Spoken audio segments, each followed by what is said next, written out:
Welcome back to Vietnamese Case Files. Behind the promising life of settling in Australia lies a darker side filled with tragedies and crimes that once shocked public opinion. In today's compilation video, we will revisit 6 major criminal cases involving the Vietnamese community in the land down under. From the mysterious assassination of casino king Peter Ton Hoang, the death of the righteous lawyer Ho Le Dinh, to the brutal kidnapping and burning of Kim Thi Tran. We will also explore tragedies driven by drug-induced delusions and deep hatred, such as the case of Goran Stevanovic, the samurai sword murder committed by Tung Tien Phuc, and the gruesome body disposal plant carried out by Phu Ngoc Tran. Join Vietnamese Case Files as we uncover each case file in search of justice behind these dark crimes. And if you enjoy investigative true crime content and want to follow along with Vietnamese Case Files in upcoming cases, don't forget to like, share, and subscribe so you won't miss a single episode. Now, let's begin.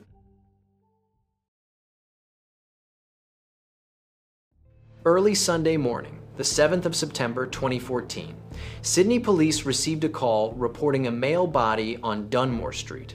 A passerby had noticed a black sports car parked by the curb and a man lying motionless on the sidewalk nearby. Thinking he might be drunk, the passerby went into a nearby pub to ask the security guard for help. But when staff stepped out to check, they were shocked to find that the man was unconscious, covered in blood, and no longer had a pulse. Minutes later, paramedics and police arrived, and it was clear a brutal homicide had just occurred. The scene was in front of a row of low-rise apartments on Dunmore Street. The black Nissan Skyline GTR beside him was still running, headlights cutting through the misty rain. The victim was an Asian man, middle-aged, dressed in expensive clothing. His body lay on its back next to the driver's door with multiple gunshot wounds. A quick examination confirmed he had been shot 5 times. Shell casings were scattered around the area, indicating the shooter had fired at very close range. Inside the Nissan GTR, police discovered a stack of cash, about $1,950, along with 3 mobile phones on the seat. The fact that the victim carried a large amount of cash and multiple communication devices immediately raised suspicion that he might have been a wealthy businessman or a high-stakes gambler. Since none of his belongings were taken, robbery was ruled out almost instantly. Instead, the details suggested a targeted hit either to silence him or as an act of retaliation. That same morning, authorities began a rapid identification process. The victim's fingerprints were sent to the Australian Federal Police and the Immigration database.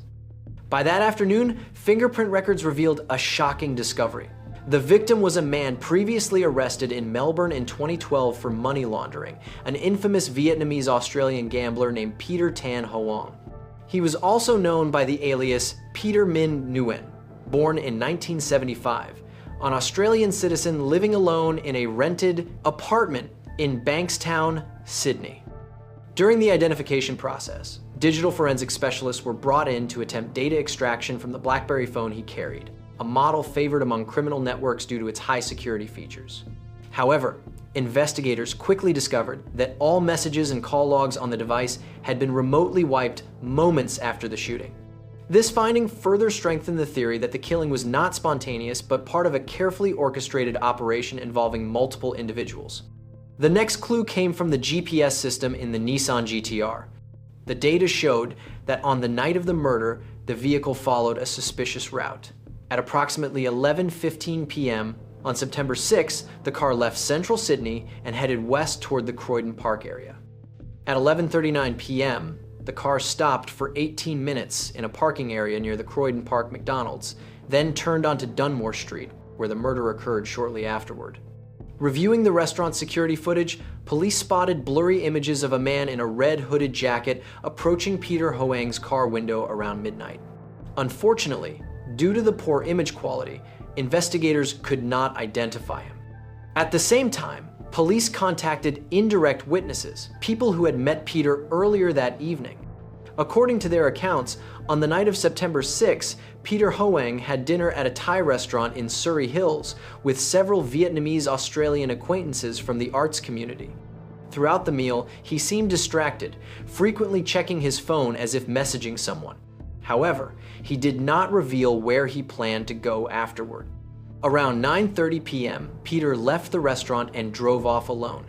From the group's statements, police formed a partial picture of the victim's emotional state during his final night. He appeared preoccupied, as though preparing for an important meeting.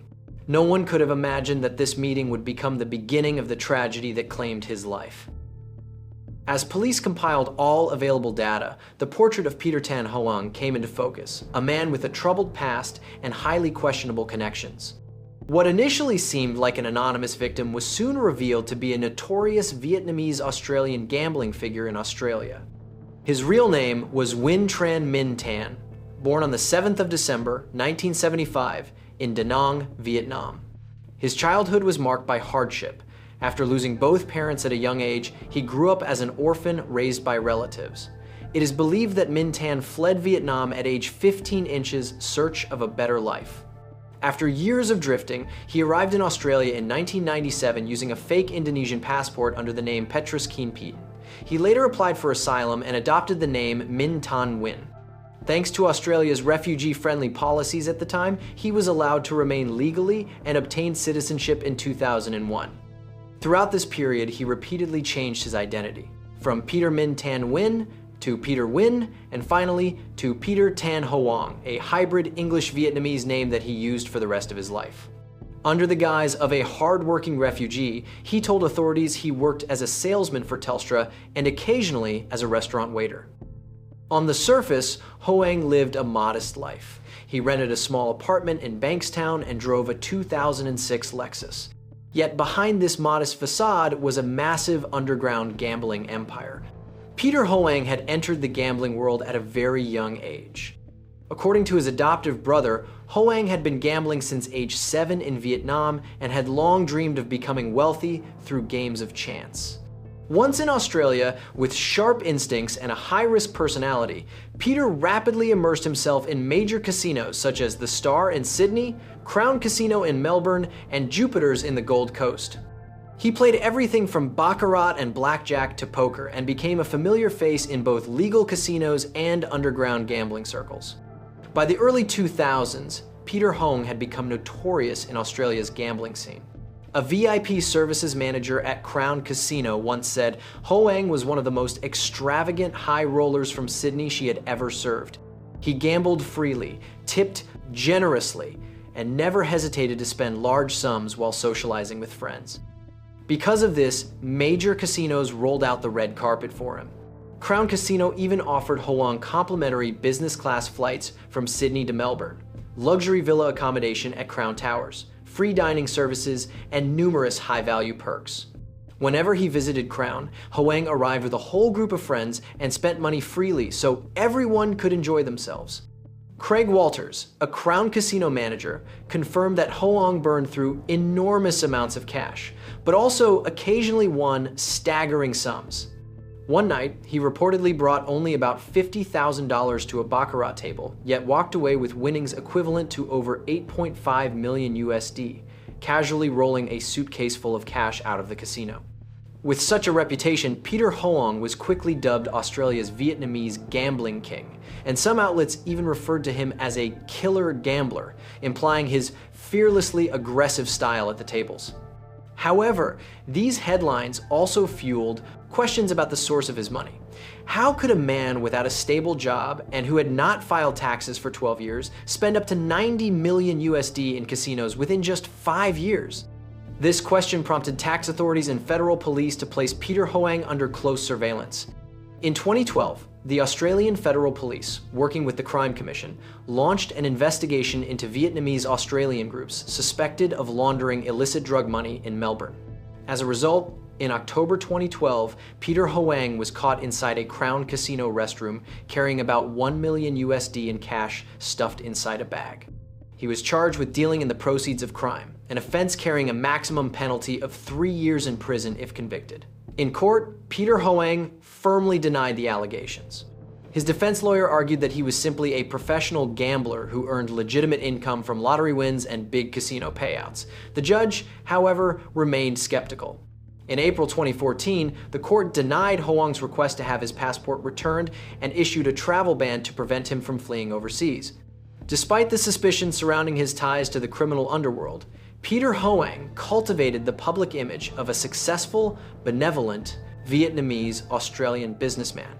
He frequently donated to temples, supported charities, and sponsored musical shows in Sydney and Melbourne, earning a reputation as a generous philanthropist.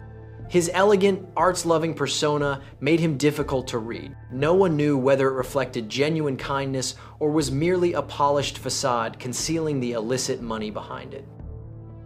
From everything investigators learned about Peter Tan Hoang's life, the New South Wales police quickly realized the murder case was far from simple.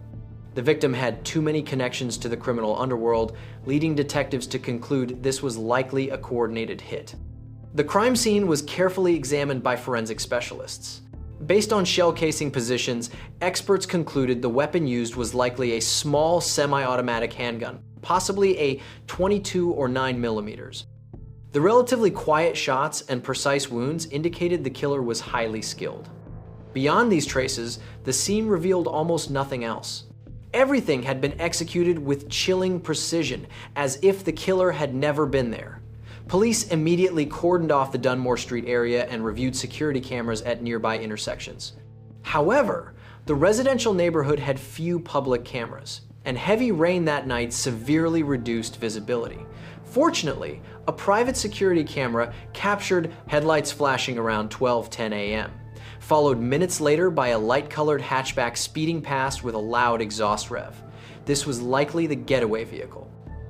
Unfortunately, the footage was too blurry to identify a license plate or the model of the car, aside from it being a small 5-door hatchback. Another witness reported briefly seeing a man in a dark jacket jumping into the passenger seat of the hatchback before it sped away. These details led detectives to believe the case involved at least 2 suspects, one shooter and one driver waiting nearby. Regarding the timeline, police estimated that Peter Hoang was shot between 12 and 12:05 a.m. on the 7th of September 2014. The downward, front-to-back bullet trajectory indicated that the shooter stood very close and was likely slightly taller than the victim, around 1.7 meters. There were no signs of struggle at the scene or on the body, suggesting Hoang was caught completely off guard and had no chance to defend himself. Toxicology results showed a small amount of alcohol in his system, insignificant, and no trace of illicit substances. This meant he was fully conscious when he encountered the killer. The next critical clues came from analyzing his electronic devices. The 3 phones recovered included an encrypted BlackBerry Q10, an iPhone, and a basic flip phone. The iPhone and flip phone contained almost no relevant data, while the BlackBerry served as the black box holding Hoang's business secrets. Unfortunately, as the initial investigation confirmed, all data on the BlackBerry had been deliberately wiped. Still, investigators obtained crucial information from the mobile service provider. Connection logs showed that around 11:30 p.m. on September 6, Hoang's BlackBerry received a message via a secure messaging service, and shortly after midnight, a remote wipe command was triggered, exactly matching the time of the attack. From this, investigators inferred that the final message was likely a lure leading Hoang to the meeting point, and that the sender, or an accomplice, erased the phone's data after the killing. Although the message content could not be recovered, police reconstructed a plausible sequence of events. The mastermind may have arranged to meet Hoang at the McDonald's or nearby to conduct a discussion or transaction, then chosen Croydon Park for the attack due to its quiet streets and lack of cameras. Hoang simply drove there. The moment he stepped out of his car, the killer emerged from the darkness, acted within seconds before Hoang could react, and then jumped into the getaway vehicle to escape. This method clearly indicated planning and coordination. But the big question remained: who were they? To find answers, the investigative team reviewed all of Peter Hoang's recent activities and relationships. Information showed Hoang was in debt to multiple individuals, which may have been a significant factor in his death. Financial records revealed mounting pressure in the weeks before the murder. He had suffered major losses at casinos totaling several $1,000,000 and was scrambling to pay back underground lenders. These details made the theory that he was killed over unpaid debts increasingly credible. Although no concrete evidence tied any specific lender to the crime, this remained a central direction for the investigation. At the same time, police examined the possibility that Hoang was eliminated to silence him, since he was on trial for money laundering, meaning he might have held information about a large-scale criminal network. While Hoang's lawyer denied that his client had ever cooperated with or testified against anyone, investigators still checked whether he had recently fallen into conflict or disputes with associates in the network. Intelligence reports indicated he had connections with a Vietnamese syndicate in Melbourne and a Chinese group in Sydney, both suspected of involvement in illicit trafficking. Notably, the Melbourne group was believed to be tied to the notorious Ong No Ai gang operating in Australia. Still, no direct evidence linked any specific organization to Hoang's murder. Interviews with criminal associates yielded nothing. In the underworld, the code of silence ensured that no one spoke a word about matters involving a high-ranking figure. Investigators then focused on those believed to be closest to Hoang. Information showed that although he lived alone, Hoang had several casual relationships. One rumor suggested he had dated an Asian model and often took her on trips, buying her luxury gifts. However, she had left Australia before the murder and showed no signs of involvement. Even Hoang's close gambling circle knew very little about his personal life or his real business dealings. His discreet, isolated, and enigmatic lifestyle made it extremely difficult for police to map out his network. Another unexpected detail surfaced when investigators discovered a series of anonymous threat messages sent to Hoang weeks before he was killed. These messages were posted on a gambling forum, hinting that Hoang had crossed the wrong people and would soon pay the price. Although investigators tried tracing the sender, all attempts failed because the posts were made using anonymous IP addresses. Nonetheless, this provided another indication that Peter Hoang might have been targeted long before his death. To this day, the true identity of the person who killed Peter Tan Hoang remains unknown. No one has been charged, and there is no clear suspect description, only a blurry image of a man in a hooded jacket and a silver hatchback captured near the scene. Based on the nature of the crime, authorities believe the shooter was likely a professional hitman or an enforcer working within an organized criminal group.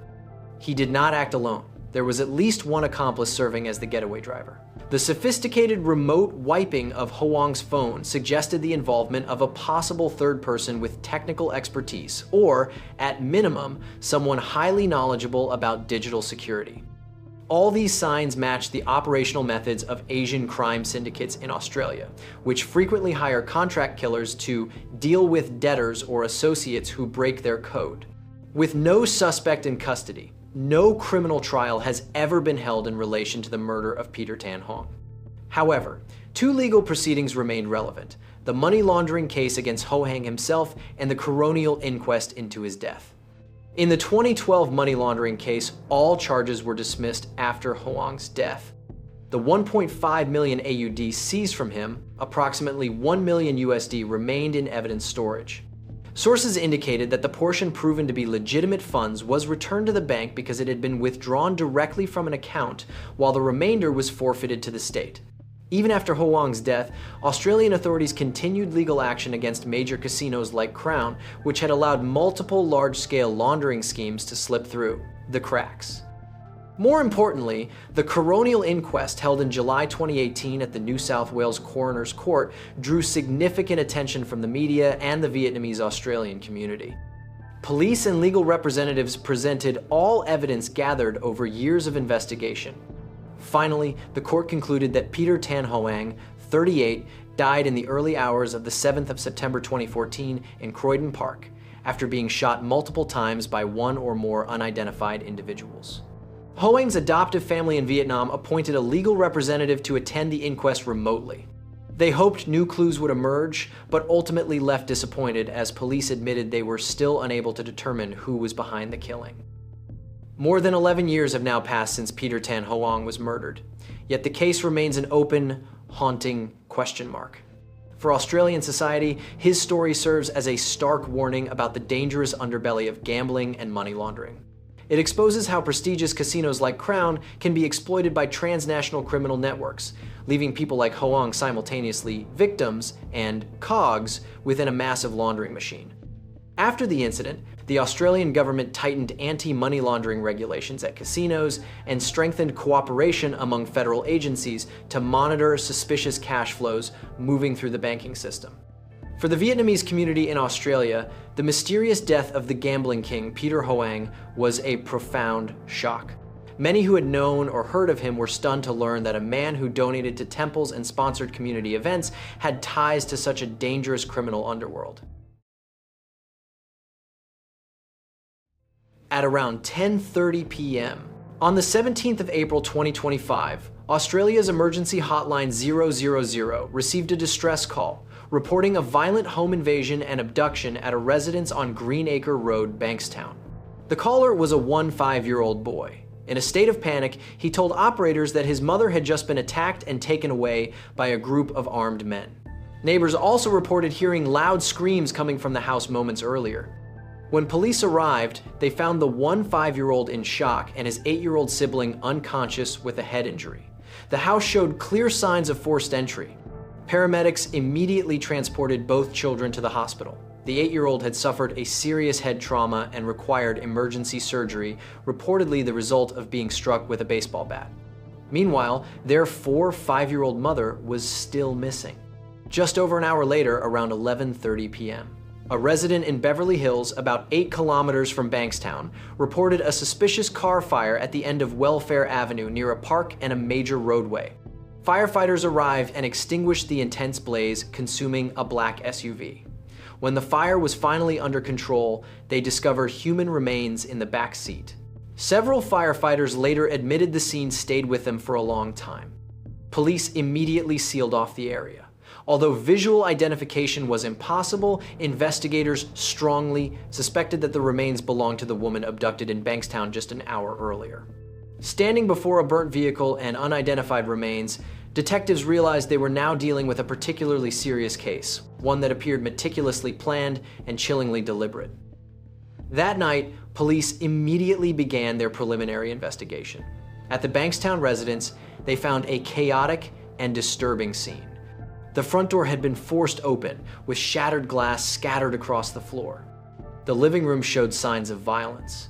Dark stains later confirmed to be from the 8-year-old boy's head injury were visible, and evidence of a struggle appeared throughout the home. Overturned chairs and scattered belongings indicated that the victim had been taken away brutally. Investigators were shaken as they surveyed the scene.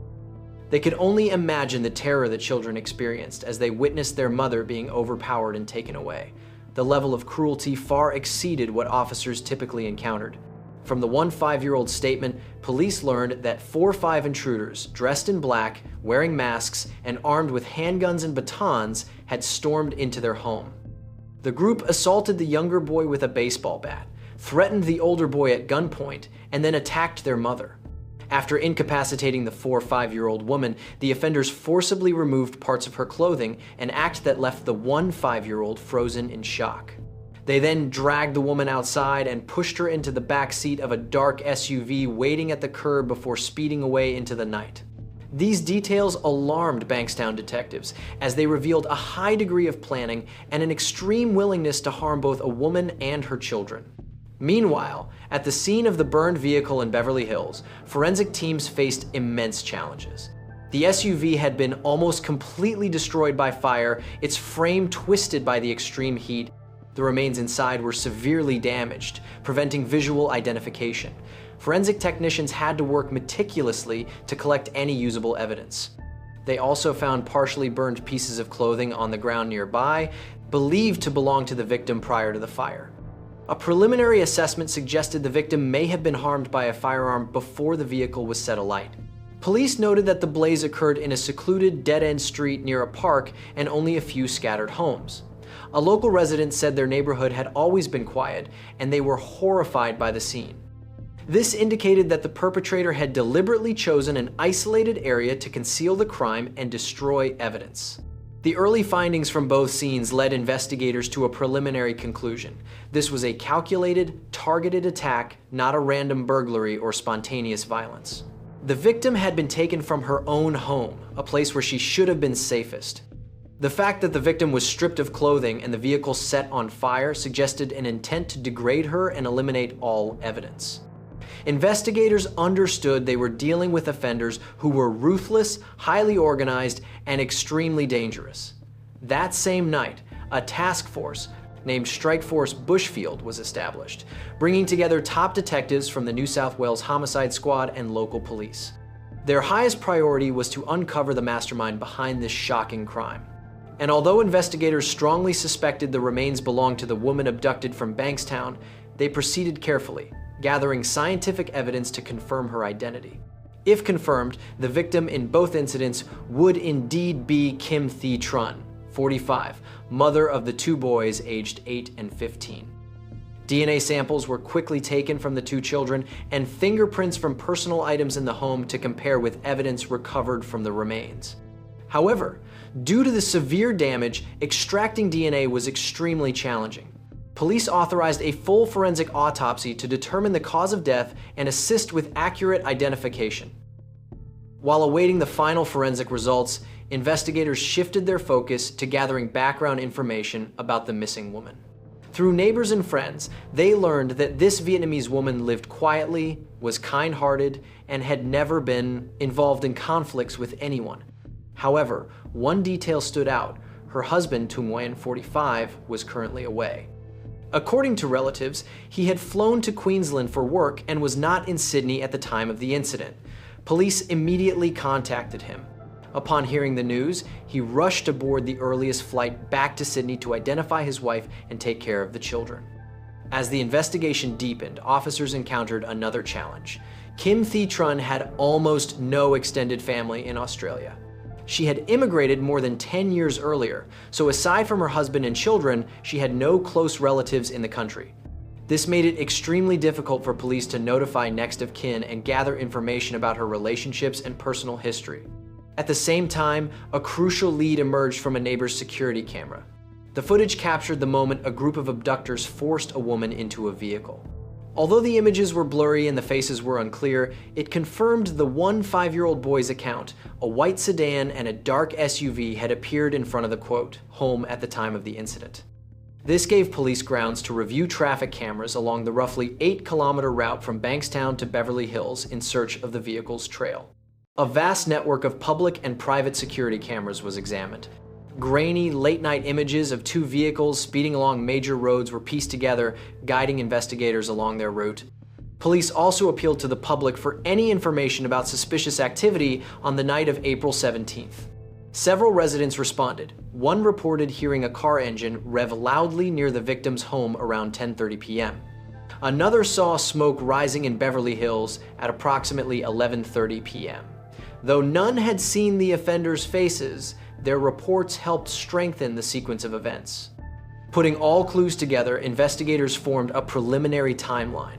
The offenders arrived at the victim's home around 10:30 p.m., carried out the attack quickly, transported her to Beverly Hills, carried out the fatal act around 11:30 p.m., set the vehicle on fire, and fled just before residents noticed the blaze.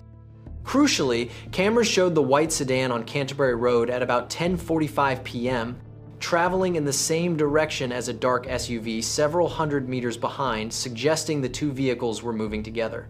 Near Beverly Hills, a private camera captured them turning into Welfare Avenue within minutes of each other. About 15 minutes later, another camera recorded the white sedan driving back out alone. This led to a major hypothesis. The group transported the victim to this isolated location, carried out their attack, set the SUV on fire, then all left together in the sedan, abandoning the burned vehicle behind. The sedan later disappeared along the highway heading south, possibly continuing toward Melbourne that same night. Tracking this sedan proved difficult because it was using false license plates. Around this time, the victim's husband had already returned. During his interview with police, he appeared devastated. When brought in for identification, he tearfully recognized personal features of his wife and a charred piece of her gold necklace found near the remains. More importantly, when pressed with the question, "Who might want to harm your family?" he hesitated, then revealed a chilling secret. He had once been involved with a criminal drug manufacturing network. He admitted that he frequently traveled between Sydney and Melbourne for business with a group of Vietnamese offenders tied to a large synthetic drug operation. Recently, however, a serious conflict had erupted between him and the group after a large shipment mysteriously went missing. He suspected they believed he had taken it or that someone had diverted the shipment, costing them millions of dollars, leading to retaliation. Upon hearing this, investigators immediately developed a new working theory. The motive for this crime likely stemmed from an internal dispute within the drug trafficking world, and the innocent woman had become a tragic pawn in their conflict. On the 22nd of April 2025, the final forensic report confirmed the husband's account. DNA extracted from the victim's teeth matched the DNA profiles of her 2 children. With this, police formally concluded that the victim was Kim Thi Tran, 45. Her identity was officially confirmed, closing the search for the name behind the tragedy, yet simultaneously opening a long and challenging road ahead to track down those responsible for this horrific act. Alongside the identification process, investigators urgently continued gathering physical evidence. At the victim's home, the forensics team searched for any traces the offenders might have left behind, such as fingerprints or shoe prints. Unfortunately, the attackers had worn gloves and covered their faces, operating with a level of professionalism that left almost no usable prints or identifying images. Even so, police did recover a piece of black tape near the entrance, possibly used to restrain the victim and later discarded. The tape was sent for laboratory testing to look for DNA or trace sweat belonging to the perpetrator. Meanwhile, at the burned SUV site, specialists attempted to collect whatever remained. The vehicle's metal license plates had been removed, suggesting a deliberate attempt to erase registration records. However, the VIN on the engine block was still visible. A rapid database check revealed the SUV had been registered in Victoria, but the listed owner was a shell company, indicating that the vehicle was likely used by the criminal group and then abandoned. In addition, bullet fragments found inside the SUV were sent for ballistic examination to determine the type of firearm used. Results showed they came from a .22 caliber handgun, a model commonly used among criminal groups. Another angle of the investigation focused on phone records. During questioning, Tuan Nguyen provided investigators with a disturbing lead. Just before Kim Thi Tran was killed, his phone received a series of threatening countdown messages, 20 minutes left, 10 minutes, 5 minutes, resembling a ticking clock. However, because he was away on a work trip at the time and his phone was either out of service or turned off, he did not see the messages until much later. His lack of response may have angered the kidnappers and pushed them toward a more violent outcome. At the same time, the ransom-like nature of those messages suggested that the criminals initially intended to negotiate. It is highly likely that they demanded a substantial payment. When their ultimatum went unanswered, they chose to carry out their threats in the harshest way. When all these clues were pieced together, investigators saw a clearer portrait of the offenders, an organized group with planning, coordination, and an interstate network. As a result, New South Wales Police worked with Victoria Police to expand the investigation, sharing intelligence on the synthetic drug network the husband had been involved with. As expected, Victoria Police confirmed they were also monitoring a Vietnamese criminal group suspected of running a large-scale methamphetamine operation.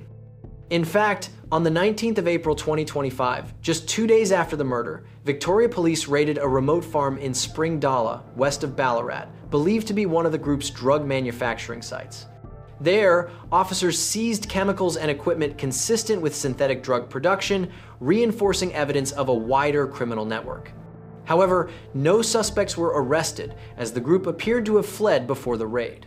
Even so, the discovery confirmed that the syndicate behind this operation had interstate reach and operated with high sophistication. At this point, investigators refocused on the victim's husband's connections within the drug network. Using his statements, they identified individuals he had recently worked with. One name quickly stood out: An Nguyen, a 29-year-old Vietnamese man living in Bankstown. Intelligence indicated he acted as a link between the Victoria-based drug group and several associates in Sydney, making him a critical bridge in the supply chain. He had previously appeared in federal drug-related intelligence files, though he had no formal criminal convictions. His residence being in Bankstown, only a short distance from the victim's home, further heightened suspicion. Police questioned whether he might have used his local familiarity to orchestrate the retaliation against his associate's family. Investigators began covert surveillance on Thien Nguyen. Administrative records showed he rented a modest apartment in Bankstown, lived alone, and had no clear occupation. In the weeks following the murder, Nguyen remained in Sydney rather than fleeing. lived quietly, and appeared to be lying low as though detached from the chaos unfolding outside. Police secretly collected his phone data, call logs, messages, and location history from the night of April 17th. Analysis revealed that on the night of the crime, Nguyen's phone was active in the Bankstown area and powered off around 10 p.m., only switching on again hours later at another location. This raised alarm bells, as the timing aligned exactly with the abduction. Investigators suspected he turned off his phone to avoid location tracking during the crime. Financial tracing also showed that right after April 17th, Nguyen received a large deposit into his bank account, which he promptly withdrew in cash. This could have been payment or operational funding for the attack. With mounting evidence, New South Wales police decided to move in. At 5 a.m. on the 28th of August 2025, more than 4 months after the murder, the Raptor Squad and the Homicide Squad raided Nguyen's apartment in Bankstown. Nguyen was arrested on the spot while still asleep, leaving him no chance to resist. Police quickly seized his phone, computer, and several documents for examination.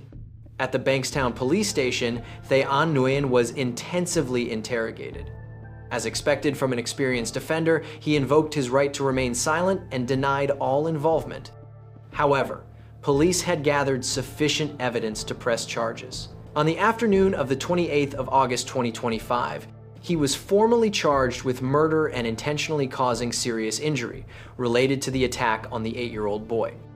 Police announced to the media that Nguyen was the one who orchestrated the abduction and the killing of Kim Tran, even if he was not the person who pulled the trigger. Despite arresting a key suspect, the investigation was far from over. New South Wales police believed Nguyen did not act alone. They suspected he had hired 3 gunmen to help carry out the kidnapping and killing. Those 3 men, the ones who directly carried out the shooting, were still at large. Police vowed to track them down and were coordinating with federal agencies to uncover the criminal organization behind the attack. The case had now entered a new phase, expanding from a single homicide into a broader investigation targeting a mafia-style syndicate and a far-reaching criminal network operating across Australia. This raises an important question. Who exactly is Thien Nguyen, and did he truly orchestrate the attack on Mrs. Kim and her 2 children as a form of punishment?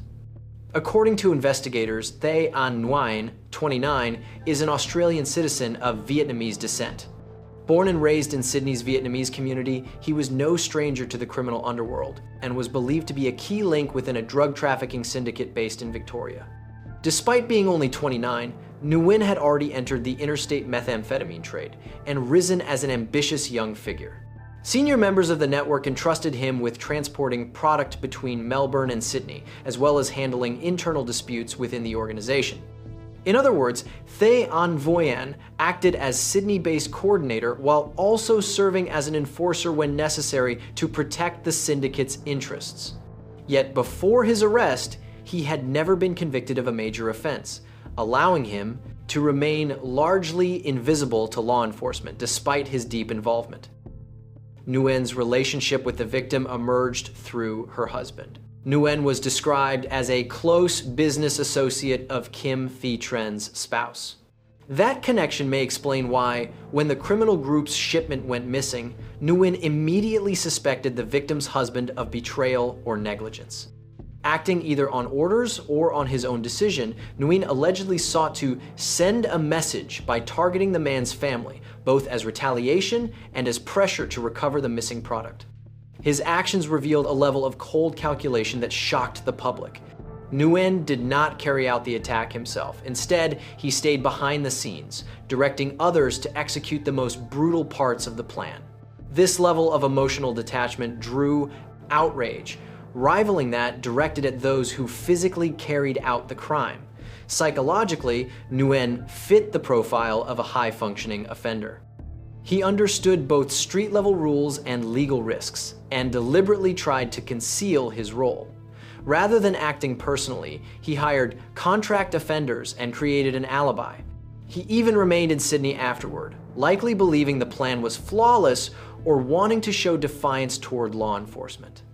In the end, however, even the sharpest cover can be torn apart, and he was brought into the light. After his arrest, Thien Nguyen was brought before the Bankstown local court on the 29th of August 2025. He did not apply for bail, an understandable decision given the severity of the charges. The magistrate denied bail and ordered him into remand ahead of trial. Outside the courtroom, defense lawyer Julie Nguyen stated that this was only the beginning of the legal process and that her client intended to plead not guilty to all charges. However, subsequent developments drastically changed the direction of the investigation.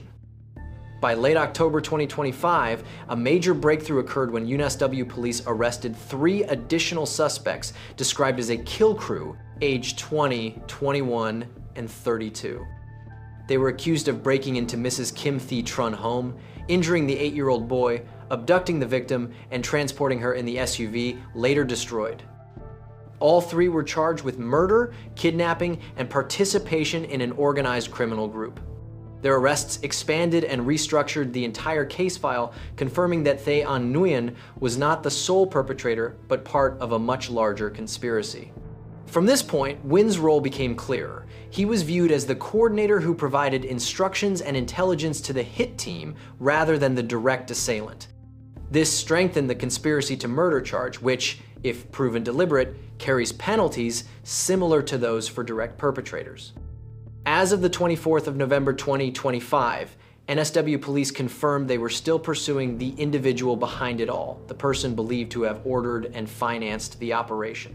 That individual's identity has not been disclosed, but is suspected to be part of the Victoria-based criminal network. Investigators are also compiling additional evidence from cameras, digital devices, and encrypted communications. Meanwhile, Thien Nguyen remains in custody and is expected to appear in his next court hearing in early 2026. With the arrest of the 3 direct offenders, Nguyen's ability to shift blame onto unknown third parties has weakened significantly. Legal analysts believe that if the hit team confirms his role, Nguyen could face an exceptionally severe sentence, potentially comparable to life imprisonment. And if so, where is the true mastermind now?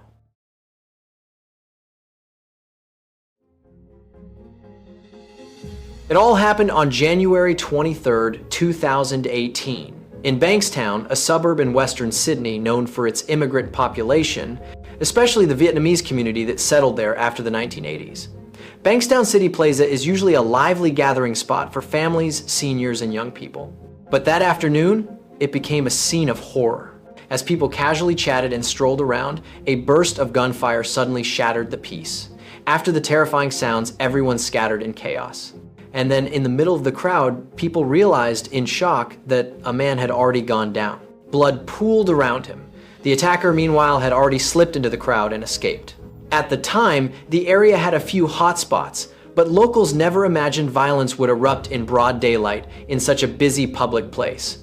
The incident immediately raised fears about how brazen criminals had become and how safe public spaces really were for Sydney's Vietnamese community. Just minutes later, New South Wales police arrived.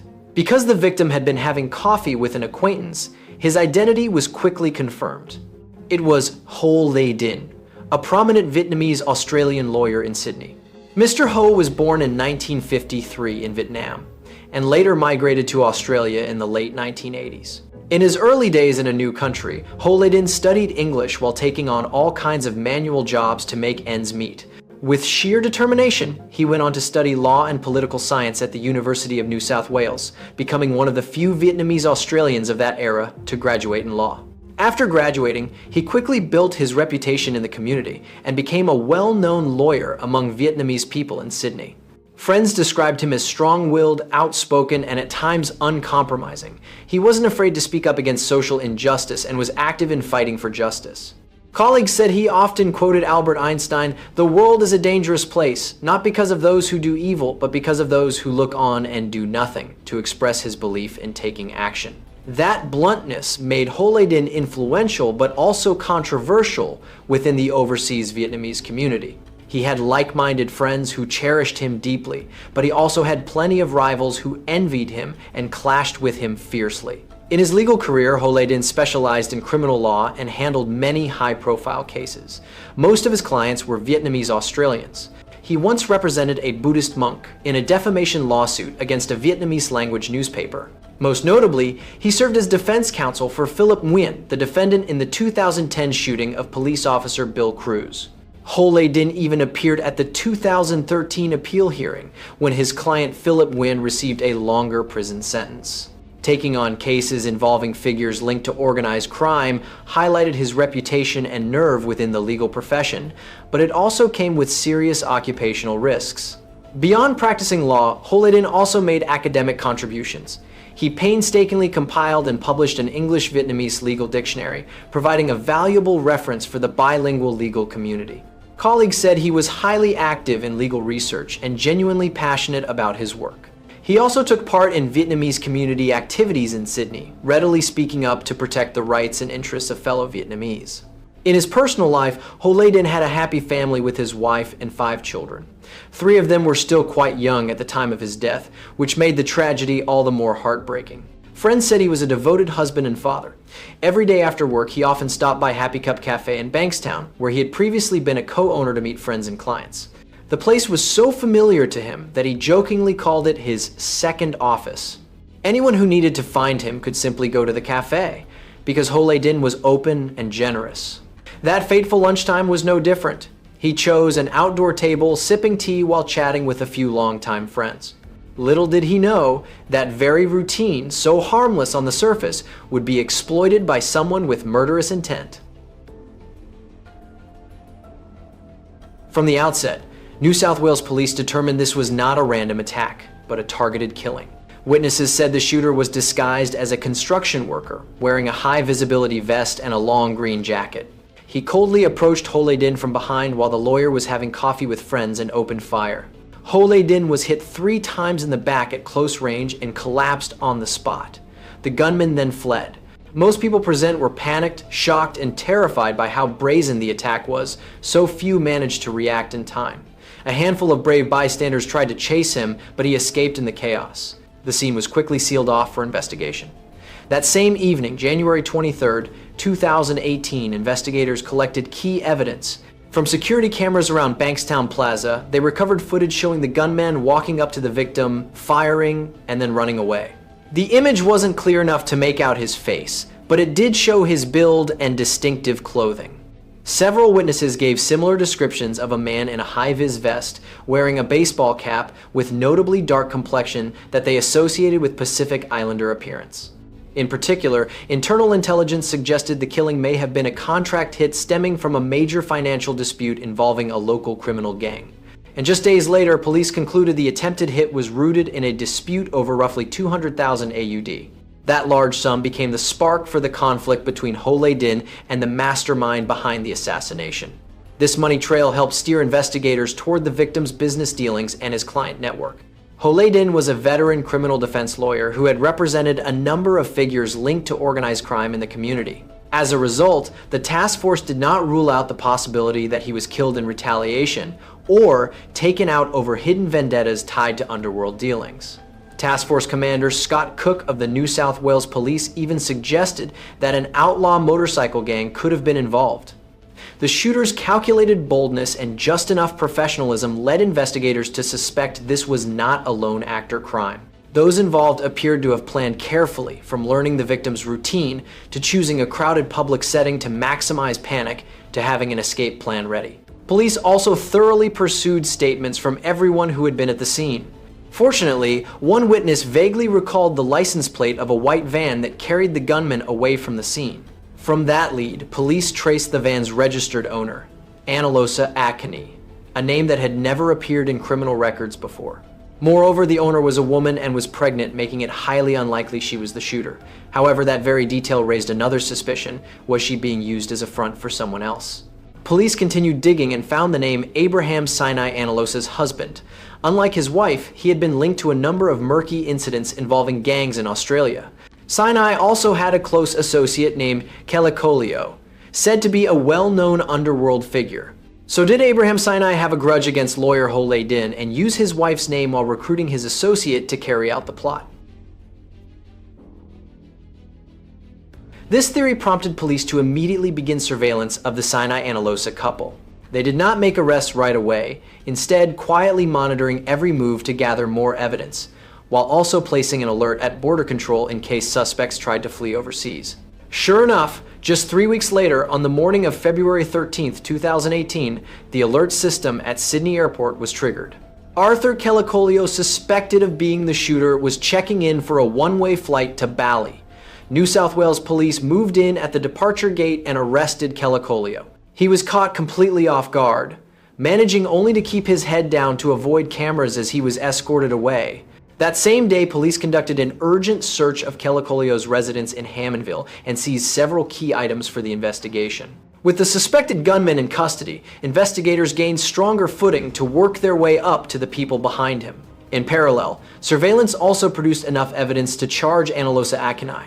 By early March 2018, Analosa was arrested. She was charged as an accessory to murder for allegedly hiring Kelakolio to assassinate Hoang Dinh, acting as an intermediary for the mastermind. In reality, police suspected her husband Abraham Sinai was the one pulling the strings. Even so, at that time they lacked direct evidence against him. Analosa appeared in court while pregnant, was denied bail, and refused to provide much beyond vague denials. At this point, the case file formally listed two suspects: Arthur Kelakolio, the alleged shooter, and Analosa Akinai, the alleged person who hired him. It would take more than a year before police completed the final piece of the criminal puzzle.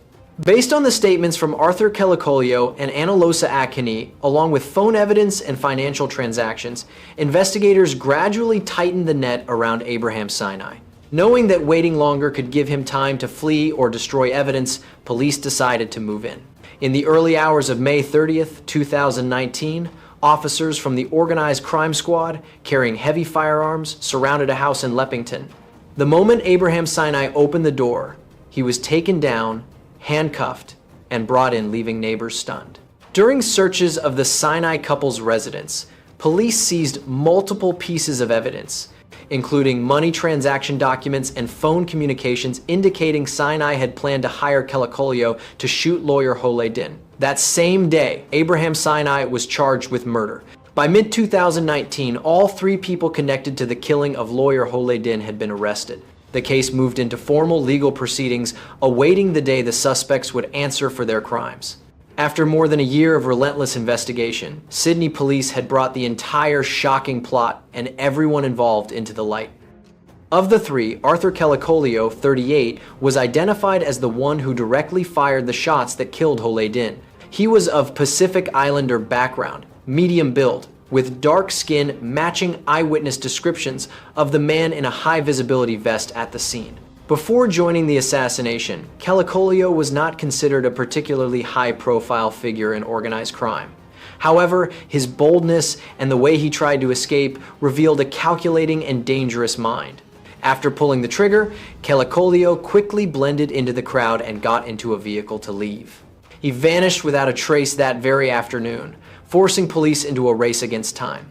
Few suspected that only about 2 weeks after the shooting, Kelakolio had quietly booked a one-way flight to Bali, Indonesia to disappear. This suggested he had an escape plan in place beforehand. In the end, Arthur Kelakolio's plan failed when he was arrested the moment he appeared at Sydney International Airport. Abraham Sinai, 34, was believed to be the mastermind behind the assassination. Sinai lived in the Leppington area of Sydney. According to investigators, Abraham Sinai had a prior money dispute with lawyer Hoang Dinh and paid a large sum to hire Arthur Kelakolio as the hitman. Sinai's motive may have been driven by greed and resentment. A major financial loss or a hard-to-collect debt may have fueled his determination to deal with Mr. Hoang Dinh. At the time of his arrest, Abraham Sinai looked educated and respectable, which made it hard for many to imagine he had ties to the underworld. However, sources suggested he had behind-the-scenes links to an outlaw motorcycle gang operating in Sydney. Those connections may have helped Sinai reach Kelakolio, an underworld figure willing to shoot for money. In his personal life, Sinai and Analosa were married and had children, yet he pulled his own wife into the criminal plan, revealing a chilling level of coldness and selfishness. After the killing, Sinai stayed in Leppington, likely believing that as the one pulling strings from behind, he would never be exposed. He never expected that more than a year later, police would storm his home with decisive evidence, ending the mastermind's role in the shadows. The final figure, Analosa Akani, 35, was Abraham Sinai's wife and the third person implicated in the case. Ironically, she was pregnant and already a mother of 4 young children at the time of her arrest. Prosecutors alleged that Analosa played a key supporting role for her husband by helping monitor lawyer Ho Le Dinh and by lending Kelakoleo the family's van as a getaway vehicle. Analosa's involvement sparked shock and outrage, because few could imagine a mother of 4 would agree to take part in such a cold-blooded plan. However, one theory suggests she acted out of obedience and fear of her husband rather than personal malice. At her first court appearance in March 2018, Analosa even appeared frail due to pregnancy and requested an adjournment because of pregnancy complications. Even so, her initial statements to police showed evasiveness and dishonesty. Analosa claimed she couldn't remember what she did on the day it happened, an excuse that led authorities to suspect she was deliberately hiding her true role.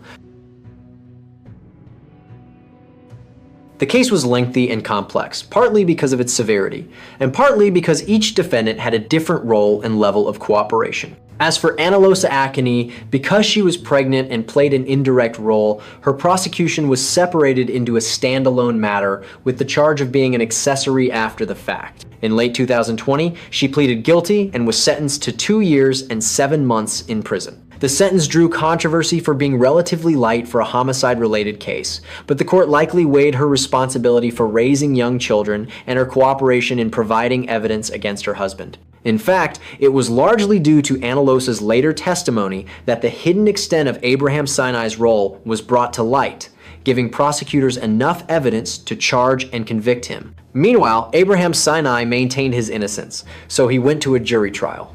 In mid-2021, the trial took place at the Supreme Court of New South Wales and drew major public attention. Prosecutors argued that Sinai orchestrated everything. He hired Kelakoleo, used his wife as an accomplice, and acted out of an irreconcilable money dispute with the victim. Evidence against Sinai included text messages and phone calls between him and the 2 co-accused before and after the shooting, as well as an unusually large payment he made around the same time. Kelakoleo purchased plane tickets to flee. Prosecutors especially stressed that the killing of Ho Le Dinh was not the work of a criminal mastermind, but rather clumsy and amateurish. This point was meant to rebut the defense's claim that the plan was only meant to intimidate, not to intentionally take a life. The defense argued that Sinai merely encouraged Kelakoleo to collect a debt and waited in the car as the driver, and they also cited Sinai's anxiety and mental health issues in an attempt to reduce his culpability, but the jury was not convinced. In June 2021, they unanimously found Abraham Sinai guilty of murder, confirming his role as the instigator and accomplice in the killing of Ho Le Dinh. As for Arthur Kelakoleo, seeing the inevitable outcome after Sinai was convicted, he changed his stance. Instead of contesting the case in court, Kelakoleo chose to plead guilty in hopes of leniency.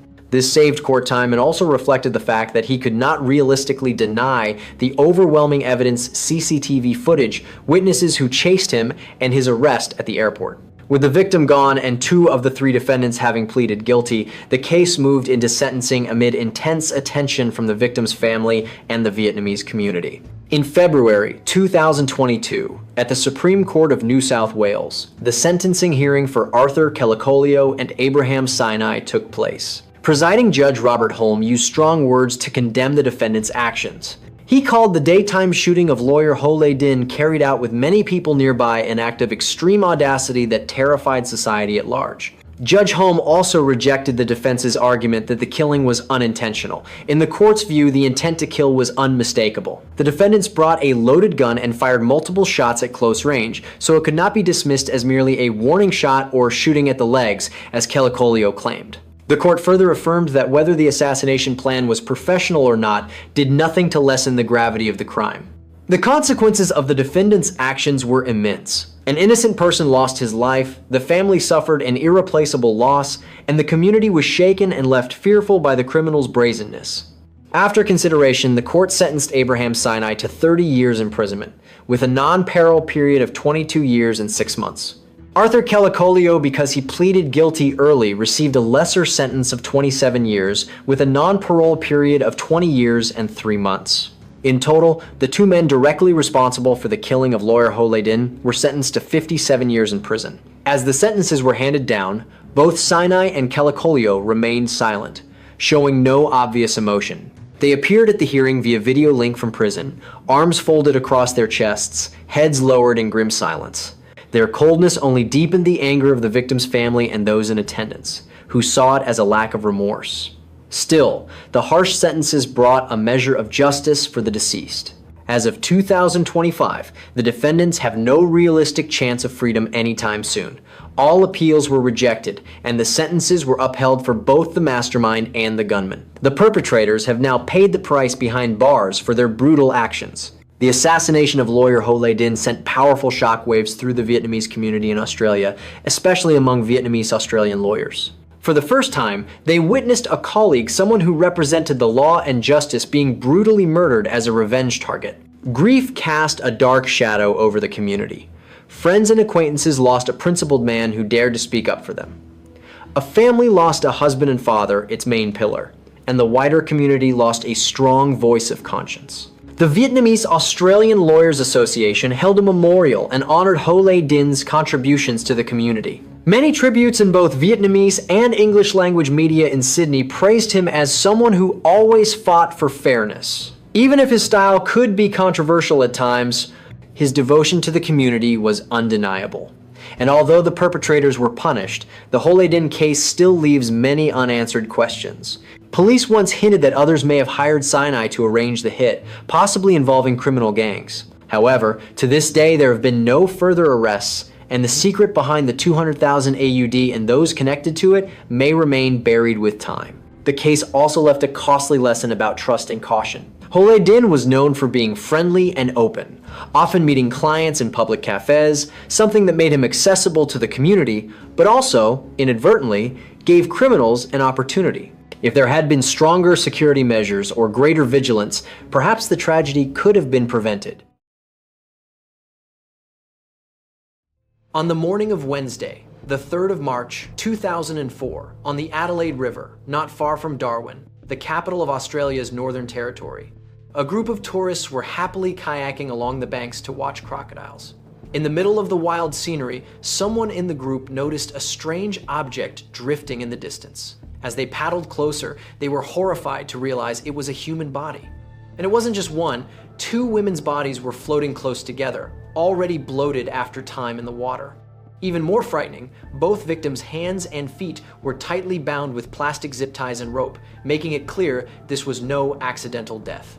The boat operator immediately called the police. In less than an hour, Darwin, police, and investigators arrived at the scene. Surveying the area, they noted the slow-moving water and the river's reputation for crocodiles. It was possible the killer had submerged the bodies here, intending to let nature erase all traces of the victims. But that plan had clearly failed, the bodies had resurfaced. Even so, identifying them was difficult at first. Neither had identification on them, and their faces had been partially damaged from prolonged submersion. Based on facial features and build, investigators suspected they might be of Asian descent. They also noticed that the younger victim had tape tightly wrapped around her head and mouth, suggesting she had been gagged before she died. To proceed with a detailed investigation, police quickly sealed off the area around the elevated bridge crossing the river. It was highly likely this was where the victims had been thrown in. There, investigators found fresh scrape marks and drag trails along the bridge railing. Scattered on the road surface were small, brightly colored beads. Following the trail, detectives collected fragments of a broken, beaded strand that appeared to have come from a necklace. This detail suggested a violent struggle had taken place, snapping the victim's necklace during the fight. Those silent beads had now become evidence marking the victim's final journey. On both women, forensic examiners noted that their wrists and ankles were secured with white plastic zip ties, the kind commonly sold in household supply stores. There were also lengths of red rope tied around their bodies, along with bruising and compression marks on the neck, indicating they had been restrained or forcefully held before being thrown into the water. Most notably, police found 2 heavy car batteries, each weighing roughly 10 to 15 kilograms, strapped to the victims' bodies with zip ties. But the ties had snapped and the batteries had fallen away, which was likely why the bodies surfaced. From this, investigators concluded the killer was cold, calculating, and had planned the disposal in advance. Everything pointed to an exceptionally brutal double homicide, rare for Darwin. The case was immediately given top priority. The Northern Territory's most experienced investigative resources were mobilized with one goal: to drag the killer into the light as quickly as possible. In the early stage of the investigation, police's #1 priority was to identify the victims so they could gather information about their lives and personal connections, then narrow the inquiry and shortlist suspects. Detectives reviewed missing person reports in Darwin and nearby areas, but found no cases that matched the two victims. However, rumors about two women floating in the river spread quickly through Darwin's small community, especially within the local sex work scene. That same afternoon, on the 3rd of March, a Thai sex worker came to the police station with a bad feeling. She said two Thai friends of hers had disappeared since the afternoon of the 1st of March, after telling her they were heading out to meet clients in the suburbs. They were Phuong Sri, nicknamed Ponce, and Somjai, nicknamed Noi.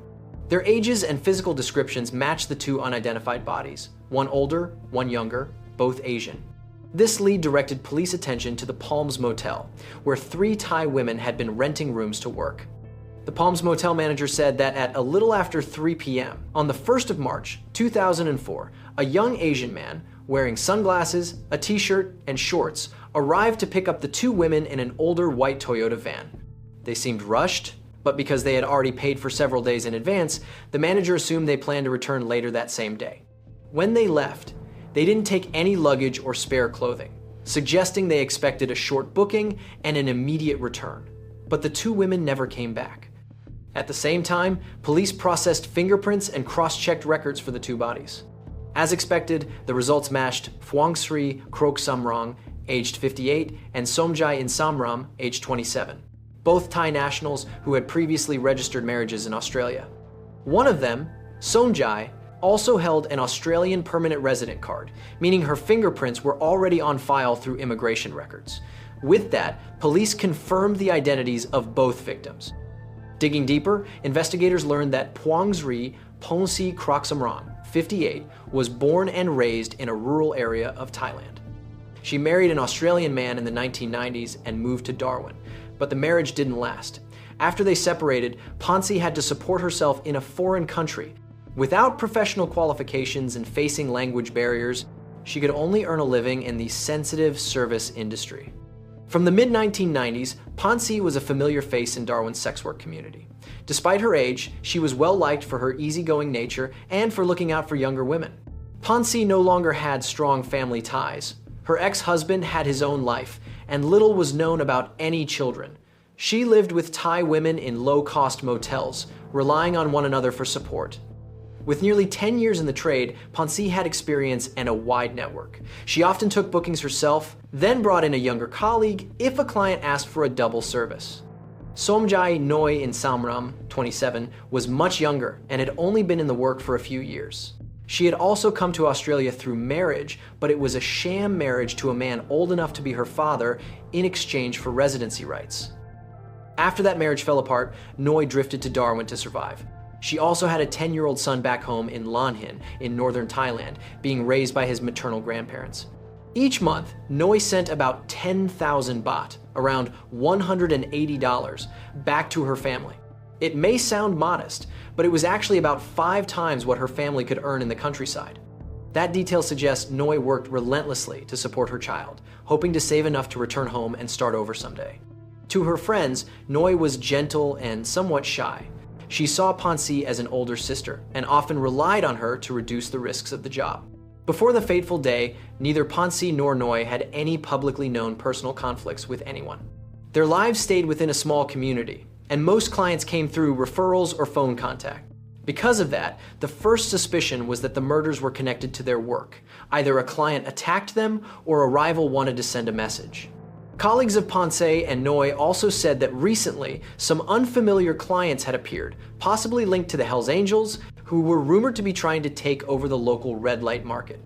Even though it was only a rumor, police still logged it in order to broaden their investigative angles. Everything was still a mystery, but at least the victims' identities were now known, providing a foundation for the next steps in solving the case. Soon after, Northern Territory Police's major crime investigators began the hunt for the perpetrator's trail. The river scene and the Adelaide River Bridge were searched again in detail. Detectives found faint tire marks on the red dirt surface of the bridge approach leading out to the highway, possibly where the offenders had parked. The size and spacing of the tracks suggested a small truck or a mid-sized van. That matched the report of a white Toyota that had come to pick up Ponce and Ngoc. Police immediately filtered vehicle registration records around Darwin for similar vans. But the lead was still broad, because many Asian owners drove white vans. Meanwhile, items such as the bindings and duct tape were sent for forensic analysis. The white plastic zip ties and the red rope were common products, typically sold at hardware or household supply stores. However, the section of red rope recovered from around a victim's neck had a clean, distinctive cut, possibly made with a specialized cable-cutting tool. The autopsy also produced valuable information. The doctor determined that both victims died by drowning, but before they died, they had been assaulted. Ngoc had bruising and tearing at the corner of her mouth from tape being tightly applied, while Ponce had facial trauma and broken teeth, signs she had been struck with significant force. Multiple scratch marks on their wrists and ankles also indicated they had struggled desperately to resist. Notably, there was not much water in either victim's airway, suggesting they may have been unconscious when they were thrown into the river. This supported the theory that the offenders first rendered them unable to breathe and only then dumped them into the water. Knocking the victims unconscious likely reduced resistance during disposal. Ultimately, the forensic conclusion confirmed this was a calculated double homicide carried out by at least 2 people. Separately, police interviewed several witnesses, friends of the victims at the Palms Motel. From them, investigators learned the last known timeline. Ponce received a call booking a service at 14:46 on the afternoon of the 1st of March. She quickly arranged to bring Ngoc along, expecting to meet clients at a suburban address and return the same day. The caller said they would meet at the Palms Motel at around 15:15. Police analysis noted that driving from the Palms Motel to the Adelaide River Bridge area would take several hours. If the suspects picked the women up shortly after 15:15 on the 1st of March, they could have reached the isolated river area by early evening. But why would they keep the victims for that long? One emerging hypothesis was that the offenders may have held the women hostage overnight before killing them. The motive could have been robbery. So police immediately checked Ponce's and Ngoc's bank accounts. Sure enough, they found suspicious cash withdrawal transactions. On the night of the 1st of March, 2004, withdrawals were made from Ponce's account at an ATM in the suburb of Fanny Bay, Darwin. The amount was not large, about 200 Australian dollars, roughly $130. By the morning of the 2nd of March, 2004, there were 2 more withdrawals using Ponce's ATM card, totaling 300 AUD, roughly $195, in a small town not far from Darwin to the southeast. The withdrawals occurred at around 7 a.m. and 8 a.m. This matched the route from Darwin toward the Adelaide River area, suggesting that after keeping the victims overnight, the offenders traveled out, stopped for a final cash withdrawal, and then proceeded to dispose of the bodies. In other words, the suspect's sequence of actions could now be partially outlined. He abducted the victims, forced them to provide the PIN for the ATM card, then used the quiet hours of night and early morning to withdraw money before taking the victims to the Adelaide River Bridge around midday on the 2nd of March to kill them and dispose of the bodies. The total amount stolen was not much. However, one detail stood out. Ponce's other bank account contained a larger sum, yet no money was withdrawn from it. The offender may have forgotten or did not have the PIN for the second account, so he could only drain the first account until the balance ran out. After that, he stopped. Perhaps because continuing would increase the risk, so he decided to wrap up the job. But those ATM transactions became a crucial lead. Police obtained still images from the ATM camera showing the person withdrawing cash was a young man wearing a dark shirt with a baseball cap pulled low, so his face was unclear. However, his exposed upper arm showed a small tattoo that looked like a letter or a symbol. Behind him, there was also a partial image of a white Toyota van.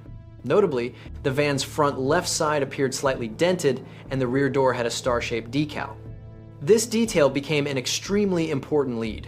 Investigators immediately cross-checked it against the list of white vans registered in the area and identified an older white Toyota Hi-Ace registered to Phu Bin Trinh, a Vietnamese Australian man, with an address in Maracay, a farming area about 70 kilometers from Darwin. Records showed the high ace had been in a minor accident the previous year, leaving a dent on the front left side, matching the camera images. The star decal, added by the owner as decoration, also matched exactly. There was little doubt now the suspected vehicle had been identified. Late in the afternoon on the 4th of March, 2004, a surveillance team headed to Phu Bin Trinh registered address in Maracay. It was a remote vegetable farm with a converted shed used as living quarters. But when police arrived, no one was there. Nearby residents said Mr. Trint's family did not stay there regularly because they also had a home in Brisbane, Queensland. Recently, only his son had been living there to look after the vegetable farm with a friend. The son was Phu Ngoc Trinh, 18 years old, and the friend staying with him was Ben William McLean, also 18. Investigators immediately checked whether the two young men had criminal records. The results showed that only Phu Ngoc Trinh had 2 minor juvenile offenses, and they were not related to violence. But the detectives did not give up. They searched around the farm and discovered a pile of ashes behind the shed that had not yet cooled.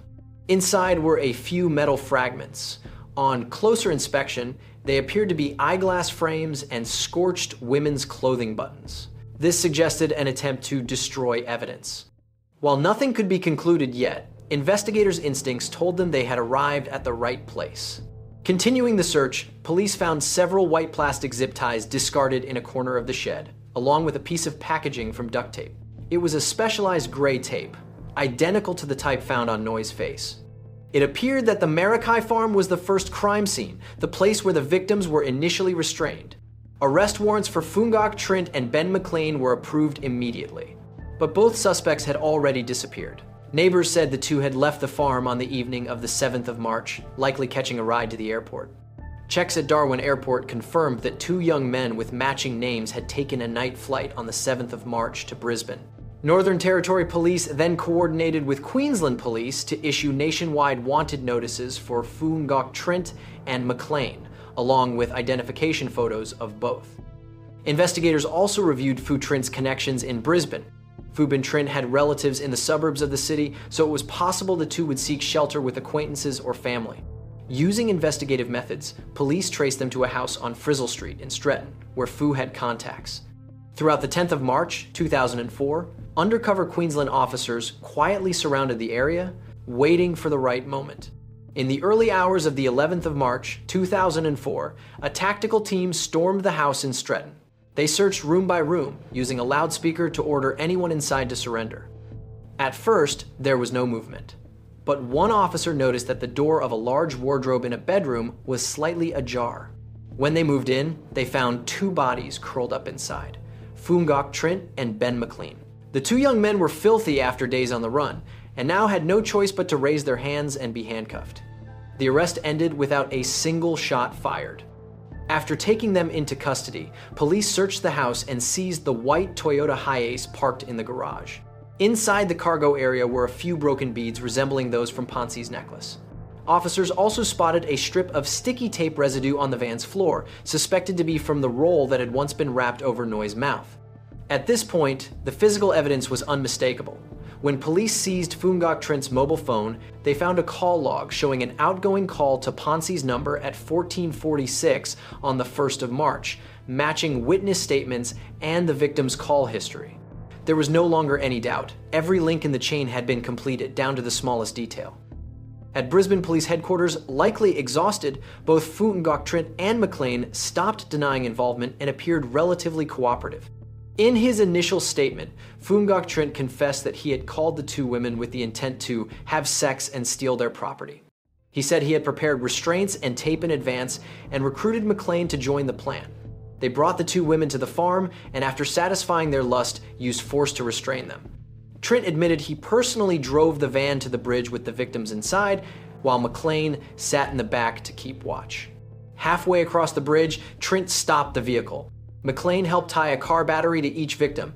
Then Phu Ngoc Trinh used a red rope to tighten around each woman's neck until she went limp. Finally, the 2 of them carried each body over the bridge railing and coldly dropped them into the swollen, fast-moving river below. Afterward, they drove back to the farm, burned the victims' clothes and belongings in a drum, and acted as if nothing had happened. The chilling confessions made even seasoned investigators shudder. Two 18-year-olds, an age that should have been carefree and innocent, had been capable of such cold-blooded brutality toward complete strangers. However, the case still had more unexpected twists. Just days later, after lawyers stepped in and the reality of prison time set in, Ngoc, Trinh, and McLean changed their story. Extradited back to Darwin, the two young killers decided to play hardball with the law. They withdrew their initial confessions. Then, at a committal hearing in August 2004, Trinh and McLean shifted to pleading guilty to manslaughter instead of murder, presenting a completely different story. We were forced to harm those two women under orders from the Hells Angels to pay off a drug debt. Specifically, their lawyers argued that Ngoc Trinh owed money to a gang because of involvement with illegal drugs, and that the gang forced him to eliminate two women chosen at random so he could work for them to repay the debt. As for McLean, he allegedly participated only because Ngoc Trinh dragged him into it. Both insisted they had never intended to take anyone's life if they had not been coerced by an organized criminal group.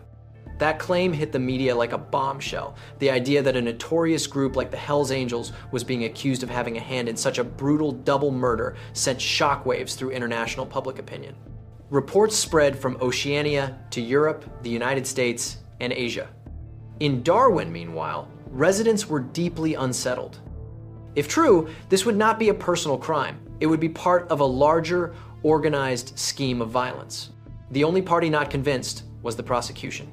Prosecutors said they would not accept the young men's plea and were determined to pursue murder charges.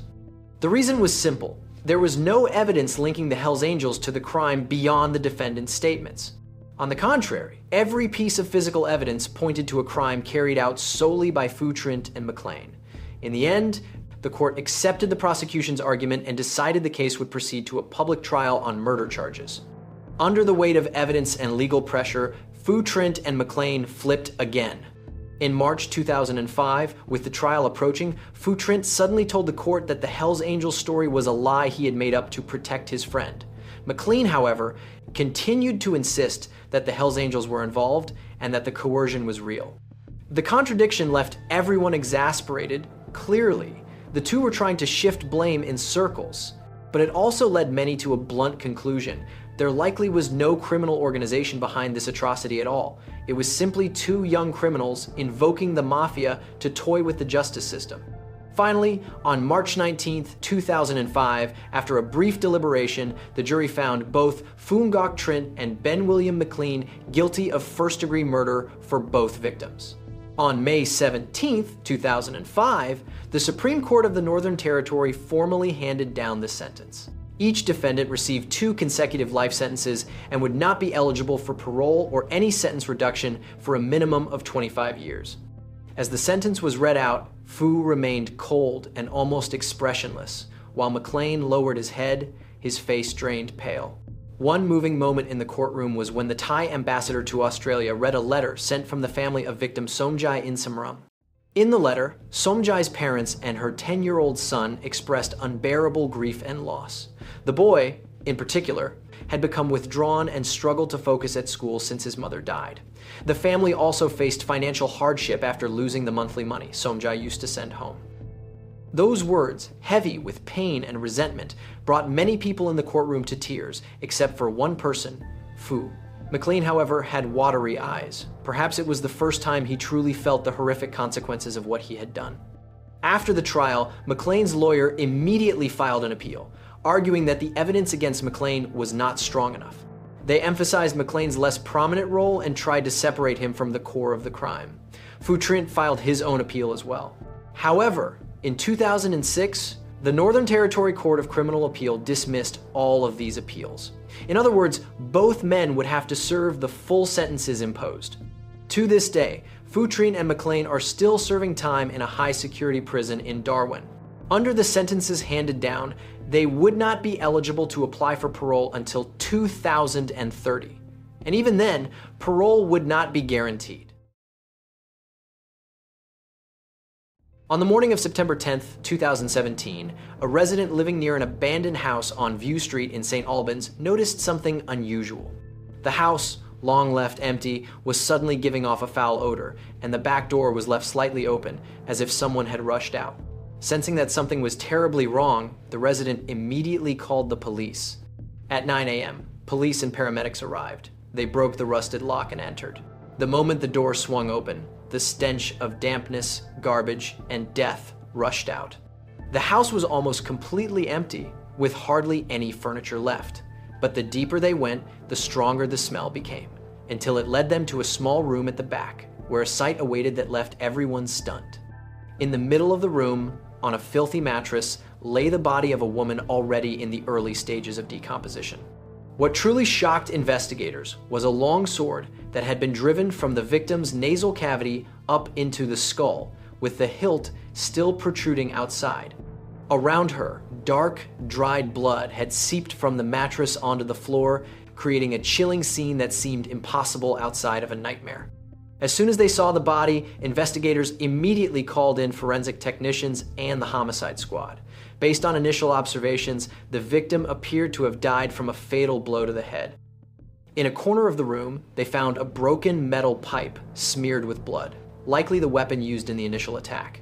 After knocking the victim down, the killer then drove a samurai-style sword, about 73 centimeters long, through her skull, apparently to make absolutely certain she had no chance of survival. The savagery suggested the attacker was either in a state of extreme rage or suffering severe psychological disturbance at the moment of the killing. Despite the horrific scene, investigators quickly got to work. They photographed the entire crime scene and collected every trace of evidence they could. Fingerprints from the sword hilt and the metal pipe, shoe prints on the floor, and samples of the victim's blood and hair for later identification and analysis. Searching the other rooms of the house, police found a few sets of old clothes, along with syringes and small vials scattered on the ground, as if someone had been squatting there. At the same time, the forensic team carried out an urgent autopsy. The results showed the victim died from severe traumatic brain injury. The time of death was estimated to be about 3 days earlier, September 7, 2017.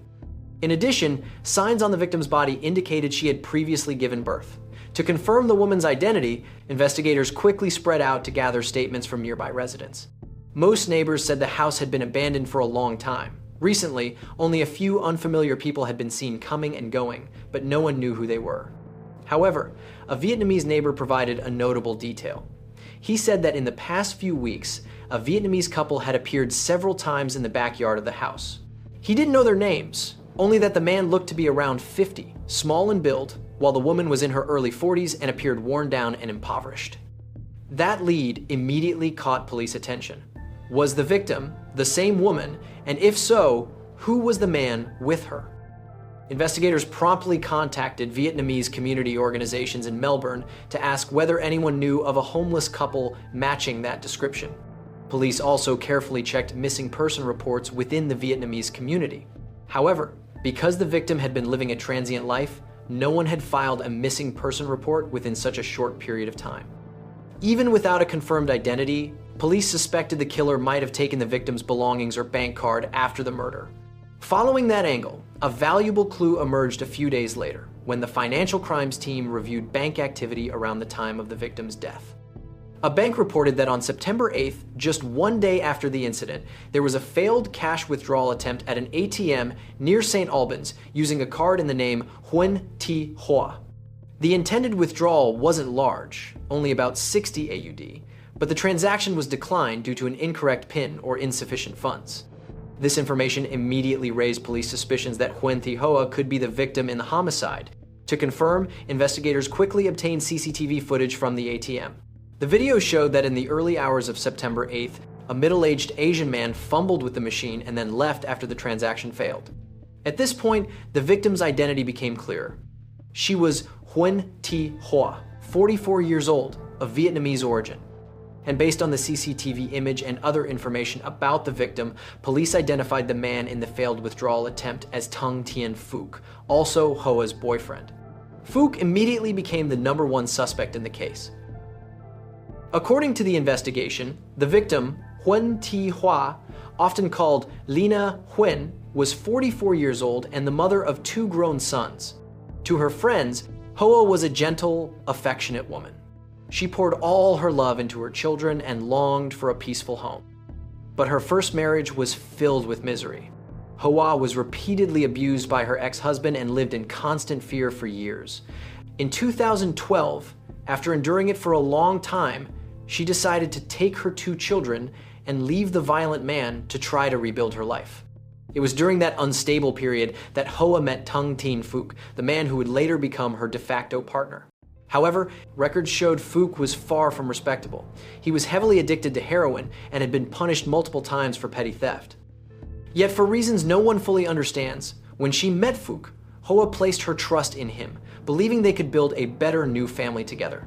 She hoped that her love and sacrifices could help Thang quit heroin and turn his life around. So for 6 years of living together, without legal status as husband and wife, Hoa still cared for Phuc like a true wife. Tragically, that desire to save him would push her into catastrophe. During that same period, the couple's life was always precarious. Hoa survived on odd jobs such as restaurant work and babysitting with no stable career.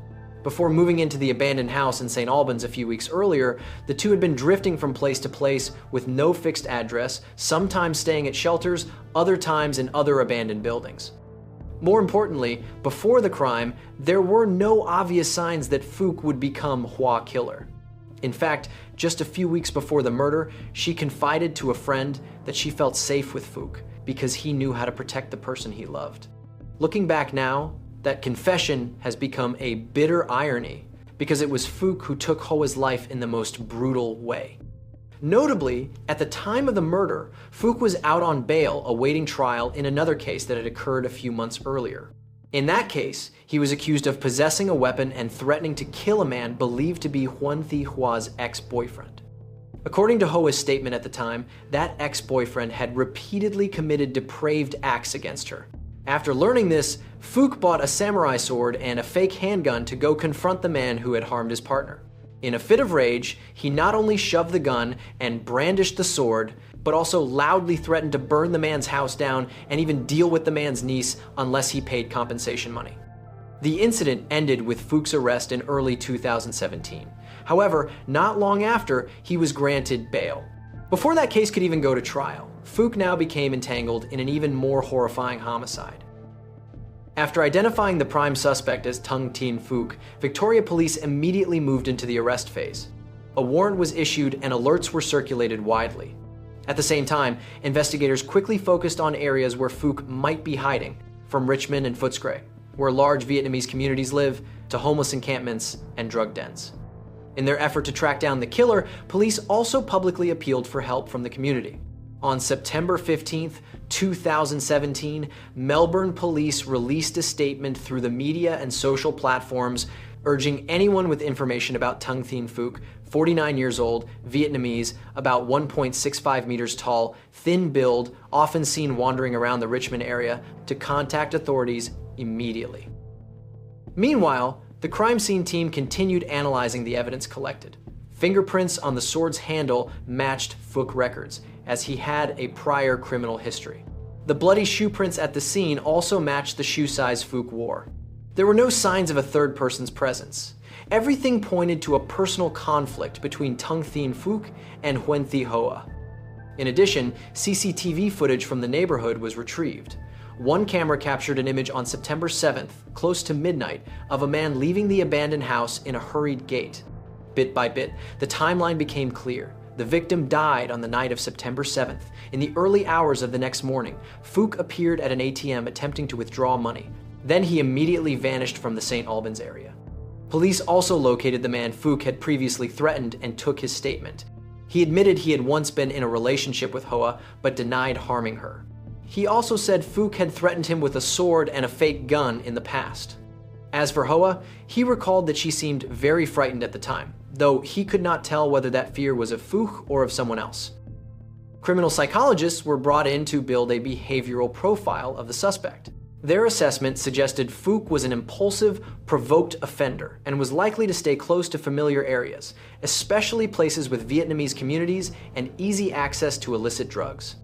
For that reason, Richmond, home to Little Saigon and also a Melbourne hotspot for vice, quickly became a primary search area.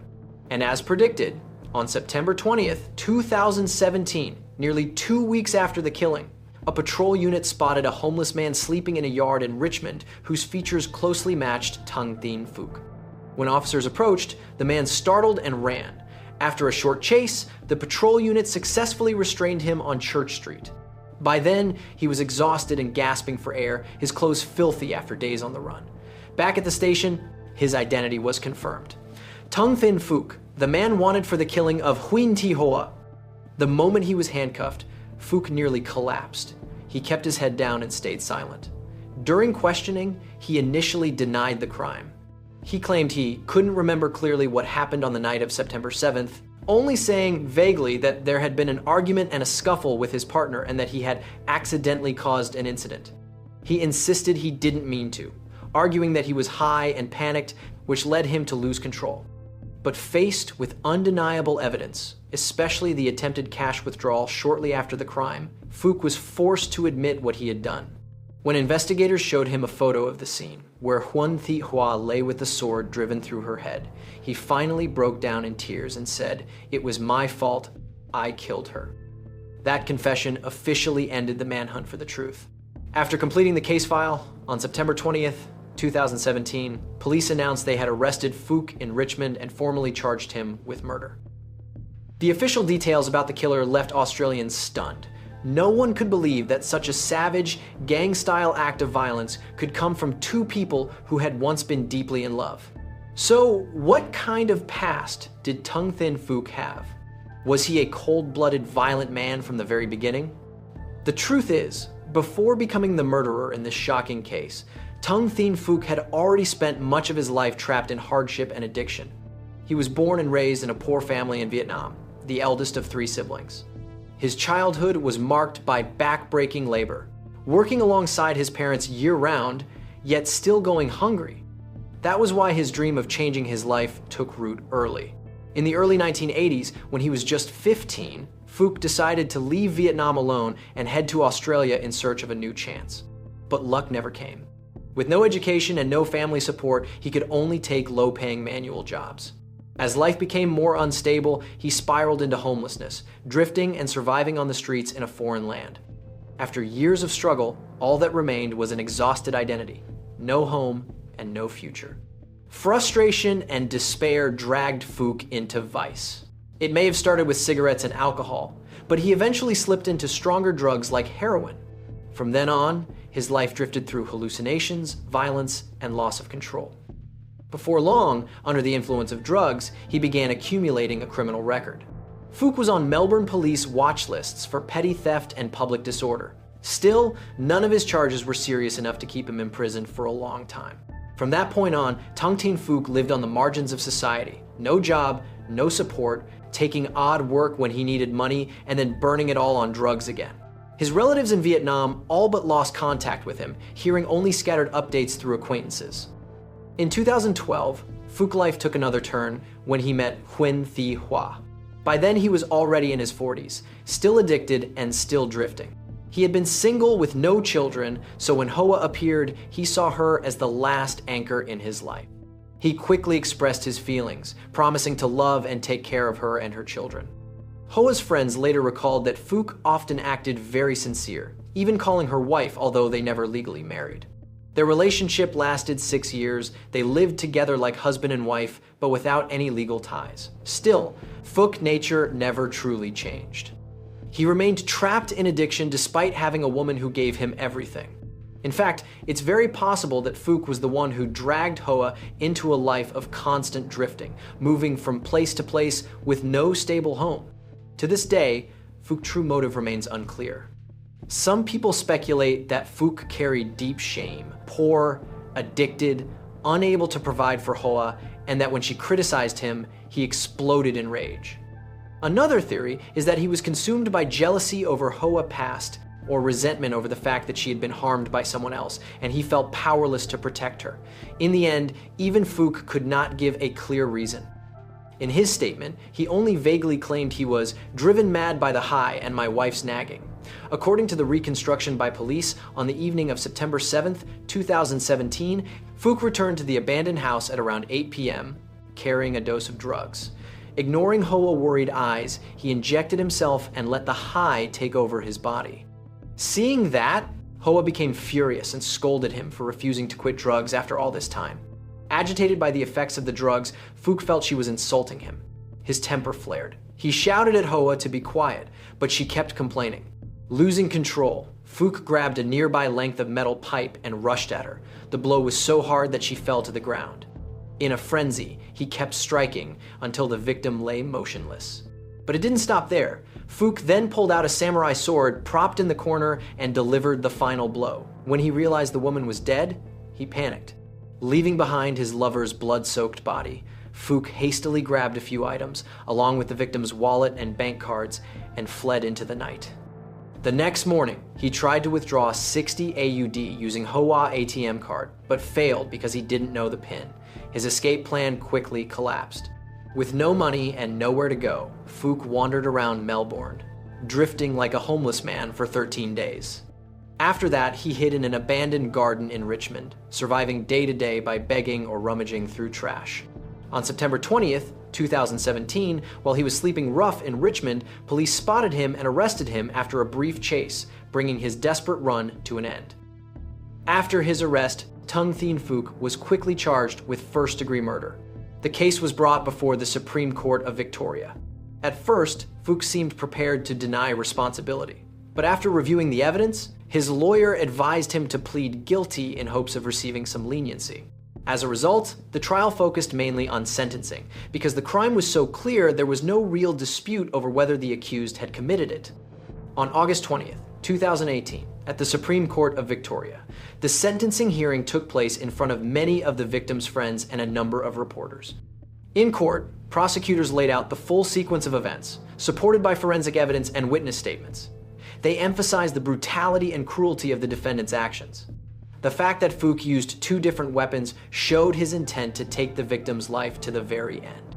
Prosecutors also pointed out that at the time of the killing, the defendant was out on bail for another violent charge, yet still went on to commit an even more serious crime.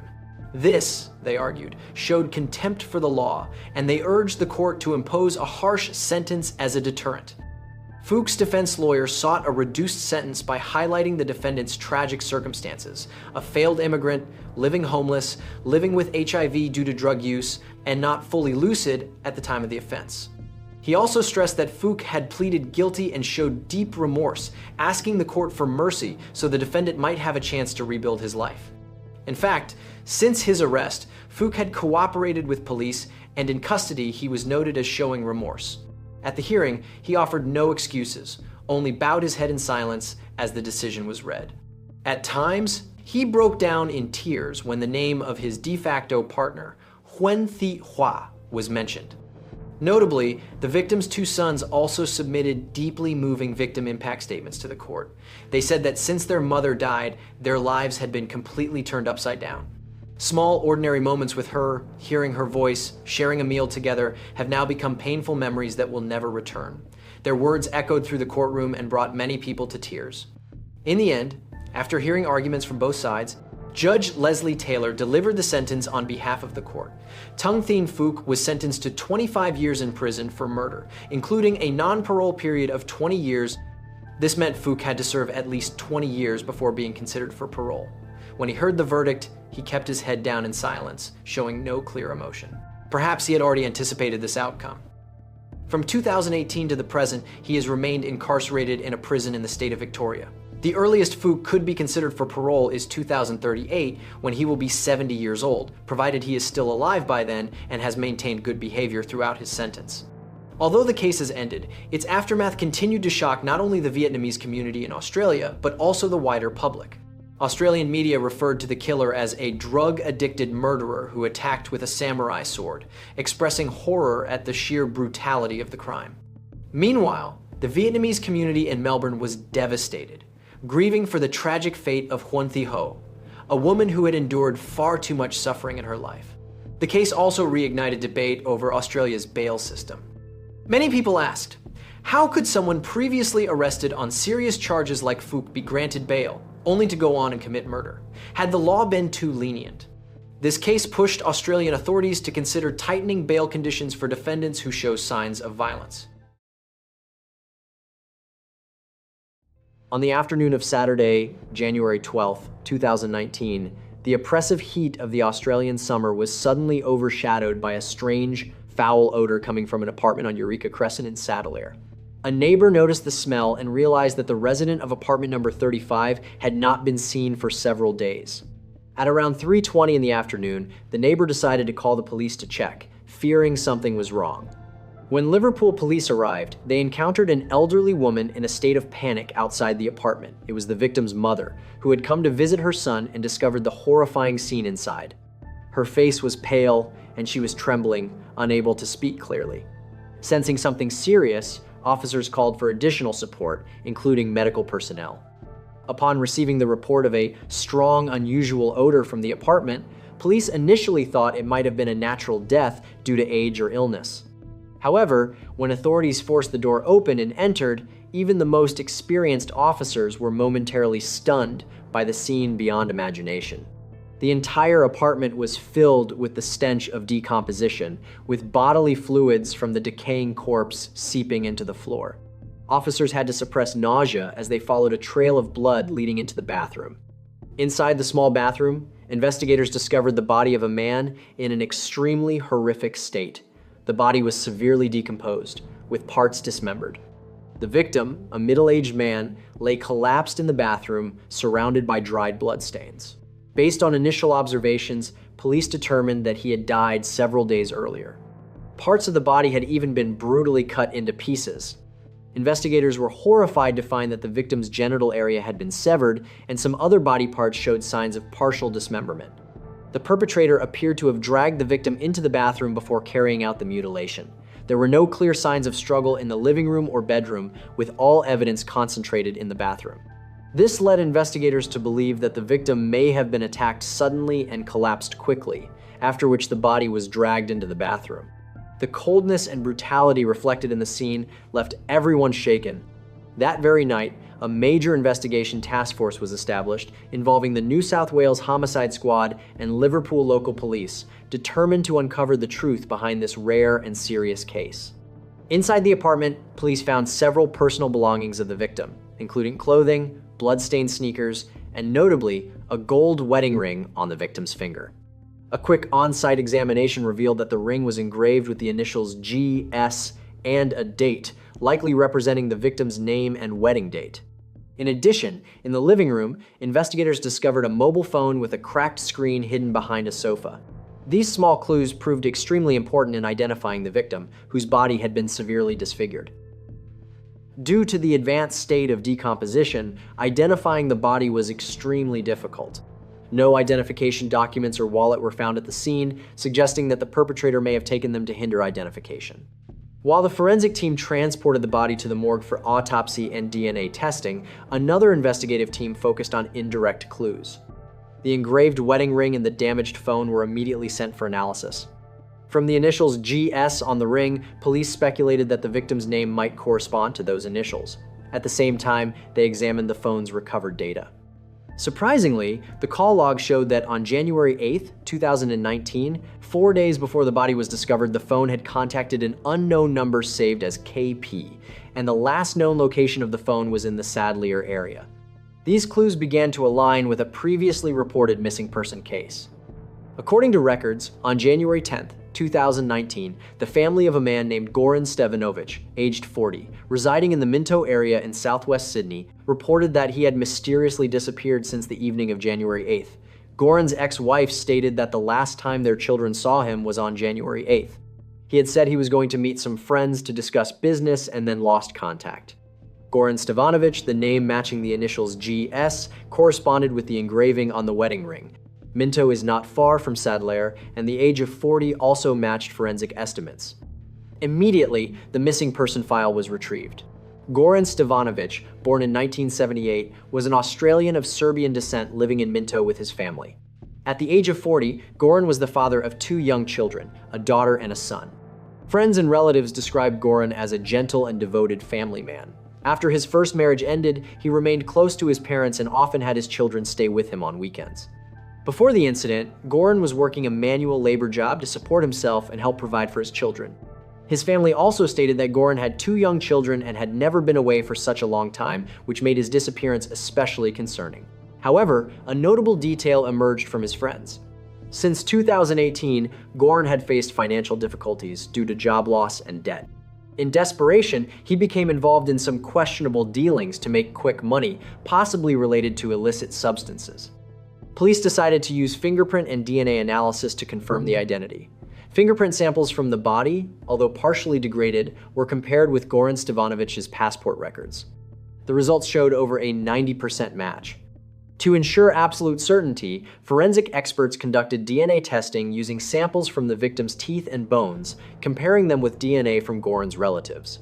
Within less than 48 hours, the results confirmed that the victim was indeed Goran Stevanović. With this, investigators could now shift their focus to the next critical question. What exactly happened to Goran Stevanović, and who was responsible? By reviewing the rental records of the apartment where Goran Stevanović was found, police confirmed that it was leased by a man named Xuan Pham, 38 years old. The discovery of the body in Khan's residence immediately made him the prime suspect. When examining the scene, police could not find Xuan Pham anywhere. He appeared to have disappeared. This further reinforced the theory that Khan was the perpetrator who had fled after committing the crime. According to neighbors, on the evening of January 8th, they saw a middle-aged man visiting Khan's apartment. Shortly afterward, they heard faint sounds of an argument before everything went silent. Over the following days, the apartment remained closed, and Khan was no longer seen as usual. A delivery worker reported knocking on the door twice to deliver a package, but received no response, even though the lights inside were on. One witness also stated that on the night of January 8th, they saw a woman arrive at the apartment and later leave with Khan, carrying several large bags. When pieced together, these details painted the image of a suspect who had fled, possibly with the assistance of a woman. As a result, police focused on verifying information about Xuan Pham. Records showed that his full name was Xuan Pham, a Vietnamese-born man living in Australia. His family had immigrated to Australia in the 1980s. Khan grew up in Sydney, trained as a cook, and worked as a chef in several well-known Asian restaurants. Former colleagues described him as quiet and reserved. Khan had no serious criminal record, but recently showed signs of involvement with illicit substances after leaving his job. According to some sources, he had developed an addiction and had engaged in small-scale drug dealing to earn money. By reviewing communication records, police found that Goran's phone had contacted Khan's number on January 8th, matching the day the victim went missing. This clearly indicated that Goran had gone to meet Xuan Pham that night. The purpose of the meeting was highly likely related to an illegal transaction. The next challenge was to locate and arrest Xuan Pham. Investigative teams were deployed to track down his whereabouts. Police went to Warwick Farm, a nearby area where, according to residential records, Khan had acquaintances. Indeed, in the early hours of Sunday, January 13th, 2019, just over 12 hours after the discovery of the crime, authorities uncovered a crucial lead. Xuan Pham was hiding in an apartment on Hume Highway in Warwick Farm, along with a woman named Kate Annie Lloyd, 39 years old. Kate Lloyd was identified as Khan's de facto partner. She lived in Warwick Farm and had disappeared with Khan from Sadleir shortly after the crime. Recognizing them as the suspect pair, police organized a raid. At around 2 in the morning on January 13th, 2019, Xuan Pham and Kate Lloyd were arrested. At the arrest scene, police seized several key pieces of evidence, including Goran Stevanović's car, which Khan had driven and parked nearby, a large kitchen knife, and a handsaw with bloodstains believed to be the murder weapon or tools used for dismemberment, and a bag containing blood-stained clothing along with several of the victim's personal belongings. It was clear that Khan and his partner were in the process of disposing of evidence when they were apprehended. Later, forensic reports confirmed that the blood found on the knife and saw matched the DNA of the victim, Goran. After their arrest, both Xuan Pham and Kate Lloyd were taken to the police station for questioning. Initially, Khan remained silent and refused to cooperate. However, under mounting evidence, he suddenly began muttering incoherent statements. According to investigators, Khan showed signs of paranoia induced by substance abuse. His nonsensical and angry outbursts indicated an unstable mental state, suggesting he was experiencing hallucinations and agitation. This was consistent with his history of drug use. However, when questioned about the killing of Goran, Khan suddenly fell silent before regaining composure and claiming, "He was going to attack first, I was just defending myself." This suggested that from the beginning, the suspect had prepared a narrative to justify his actions. In contrast, Kate Lloyd appeared emotionally distressed and broke down in tears during questioning. She admitted knowing about the incident but attempted to minimize her role. Kate stated that she was not present at the scene when the murder occurred. She claimed that only after Khanh called her for help did she come to Sadler to assist him in dealing with the aftermath because she was terrified and loved him. Her statement seemed relatively sincere but still required further verification through forensic and medical examination. At the same time, forensic examination provided a clearer picture of the crime and undermined the suspect's claim of self-defense. The forensic report revealed that Goran Stevanovic died from multiple deep stab wounds to the back, which punctured his lungs and aorta.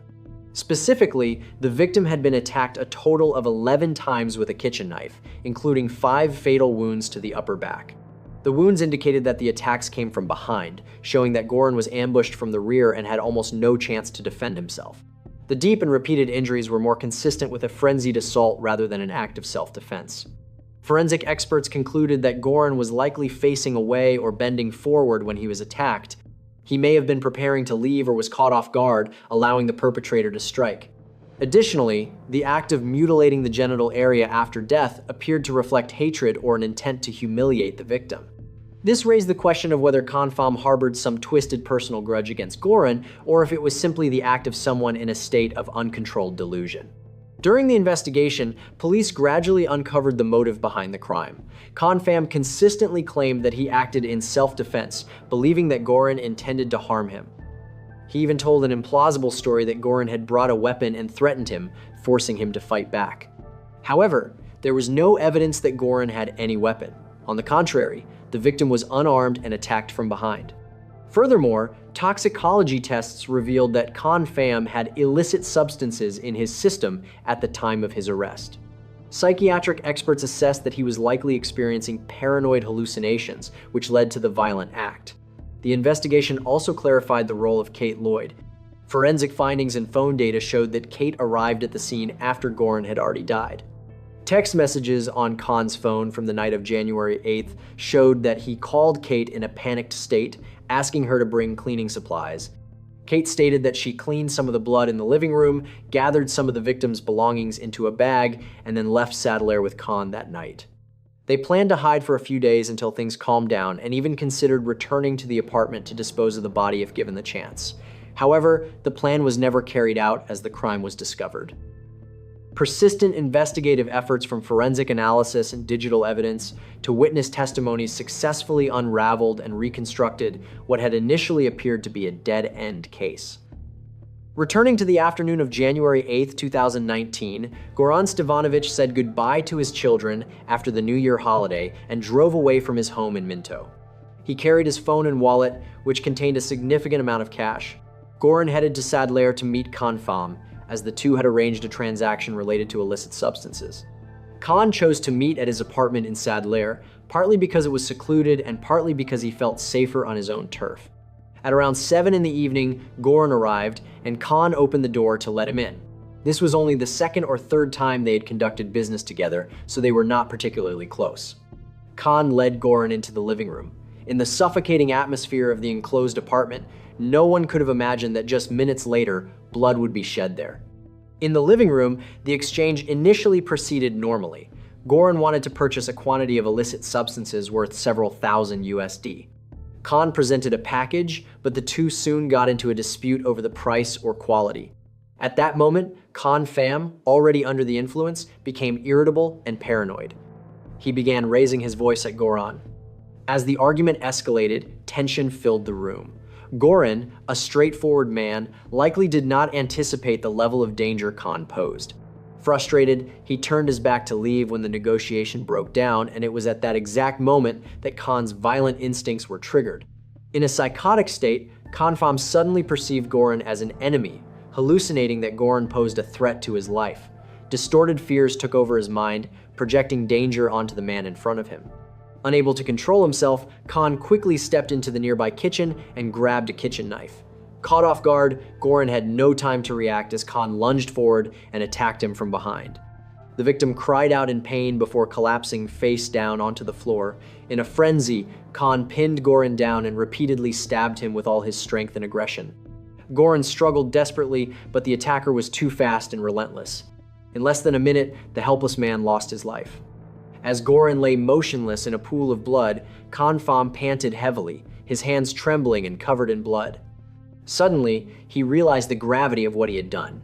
A horrifying silence filled the apartment, broken only by the sound of blood dripping onto the floor. For a rational person, this would have been the moment of panic. But Khan's mind remained clouded by substances. He began thinking about disposing of the body. He dragged Goran's blood-soaked body into the bathroom, where it would be easier to wash away the evidence. Inside, Khan threw the body into the bathtub and turned on the water, as if trying to rinse away the blood. At that moment, a brutal idea crossed his mind to dismember the body for easier disposal. Acting on that thought, he retrieved a handsaw from storage and returned to the bathroom. Khan began with Goran's genital area. He then attempted to sever limbs, but realized it was far more difficult than expected. Human bones were too strong, and he was already exhausted after the attack, with only crude tools at hand, so he abandoned the attempt midway. The bathroom had now become a nightmare scene. Blood was splattered everywhere, and the victim's body was grotesquely mutilated. Time passed in silence. The stillness of the night was shattered by the horrific crime inside the small apartment. Pham stepped out of the bathroom and looked around. He knew he had to leave before anyone discovered what had happened. He wiped fingerprints from the murder weapon, then placed it along with the saw into a plastic bag and hid them. At this point, Khan began to regain some clarity and felt genuine fear about what he had done. He needed help, and the only person he thought of was his girlfriend, Kate Lloyd. At around midnight on January 8th, Khan called Kate. His voice was agitated as he told her to come immediately to the Sadler apartment and bring cleaning supplies. Shocked, Kate still rushed over.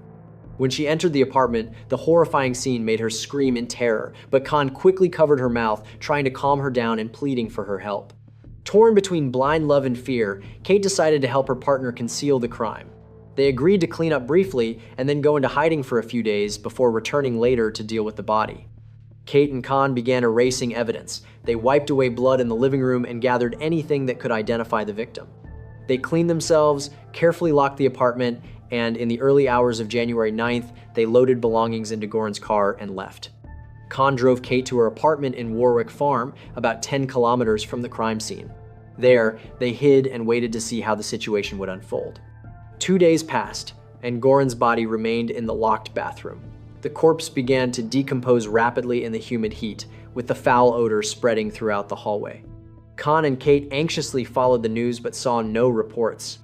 They began to think that after a few more days, they would return to Sadler at night and dispose of the body piece by piece. However, their flawed plan was never carried out. On January 12th, after being unable to contact her son for several days, Khan's mother grew worried and went to the Sadler apartment. Using a spare key, she opened the door and nearly fainted at the horrific scene inside. Her screams alerted neighbors, who called the police, leading to the discovery of the body. Upon learning that his apartment had been identified as a crime scene, Khan and Kate realized that further hiding was futile. Indeed, just hours later, police tracked them down and surrounded their hiding place. The criminal couple was arrested, bringing an end to 5 days of nightmare. Looking back at the entire sequence of events, everyone was chilled by the brutality and cold-blooded nature of Pham. He had viciously attacked an innocent father due to delusional thoughts in his mind. The case highlights the extreme danger of crimes committed under the influence of illicit substances. This tragic story, though shocking, serves as a reminder that reality can sometimes be more horrifying than fiction. The case of Xuan Pham killing Goran Stevanovich was quickly brought before the courts, attracting significant attention across Australia. Due to its severity and complexity, the case was tried in the Supreme Court of New South Wales. Pham was charged with an offense carrying a maximum penalty of life imprisonment. Kate Lloyd was charged as an accessory, facing a maximum sentence of 25 years in prison. During the preliminary hearing at Liverpool local court, both defendants appeared to hear the charges and request bail. The judge denied bail due to the seriousness of the case, so both Khan and Kate remained in custody throughout the trial process. In court, through his defense attorney, Pham indicated that he admitted to the act of killing but denied having premeditated intent. His lawyer argued that he acted under mental disturbance or excessive self-defense. As for Kate Lloyd, she expressed remorse and voluntarily pleaded guilty to being an accessory after the fact, hoping for leniency. The court agreed to transfer her case to the district court for a separate trial, as her charges were less severe and she had entered an early guilty plea. In the case of Khanh Xuan Pham, instead of being tried by a jury, the case was conducted as a judge-alone trial. This typically occurs when a case involves extremely gruesome details that could bias a jury, requiring a more specialized judicial assessment. Judge Helen Wilson was assigned to preside over the case. The trial began in early 2021. In court, prosecutor Donna Dalio presented the full body of evidence against Khanh, from forensic findings to the dismemberment of the victim's body. The crime scene was described in detail, leaving many in attendance deeply shaken. The key point was that the prosecution successfully proved Khanh acted with intent rather than in self-defense or by accident. They emphasized that the victim was attacked from behind while unarmed and was subjected to brutal treatment even after death. The defense attempted to mitigate Khan's responsibility by arguing that he was under the influence of illicit substances and experiencing paranoia, rendering him unable to control his actions. They raised the possibility of diminished criminal responsibility due to temporary mental disorder. However, psychiatric evaluations concluded that despite substance use, Khanh understood that his actions were wrong, as evidenced by his calculated attempts to dispose of the body. Judge Wilson determined that the defendant clearly demonstrated a conscious disregard for human life and dignity, rejecting all claims of self-defense or delusion. At the end of March 2021, Judge Wilson found Khanh Xuan Pham guilty of murder. On May 13, 2021, the court proceeded with sentencing. During the sentencing hearing, many members of Goran Stevanović's family were present. His parents held a portrait of their son, tears filling their eyes.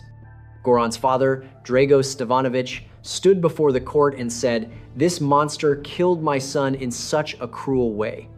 I will never forgive him." Many in the courtroom were moved to tears by the grieving father's words.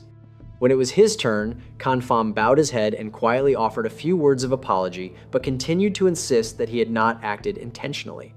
Judge Helen Wilson firmly stated that the defendant showed no genuine remorse and was merely attempting to justify his actions.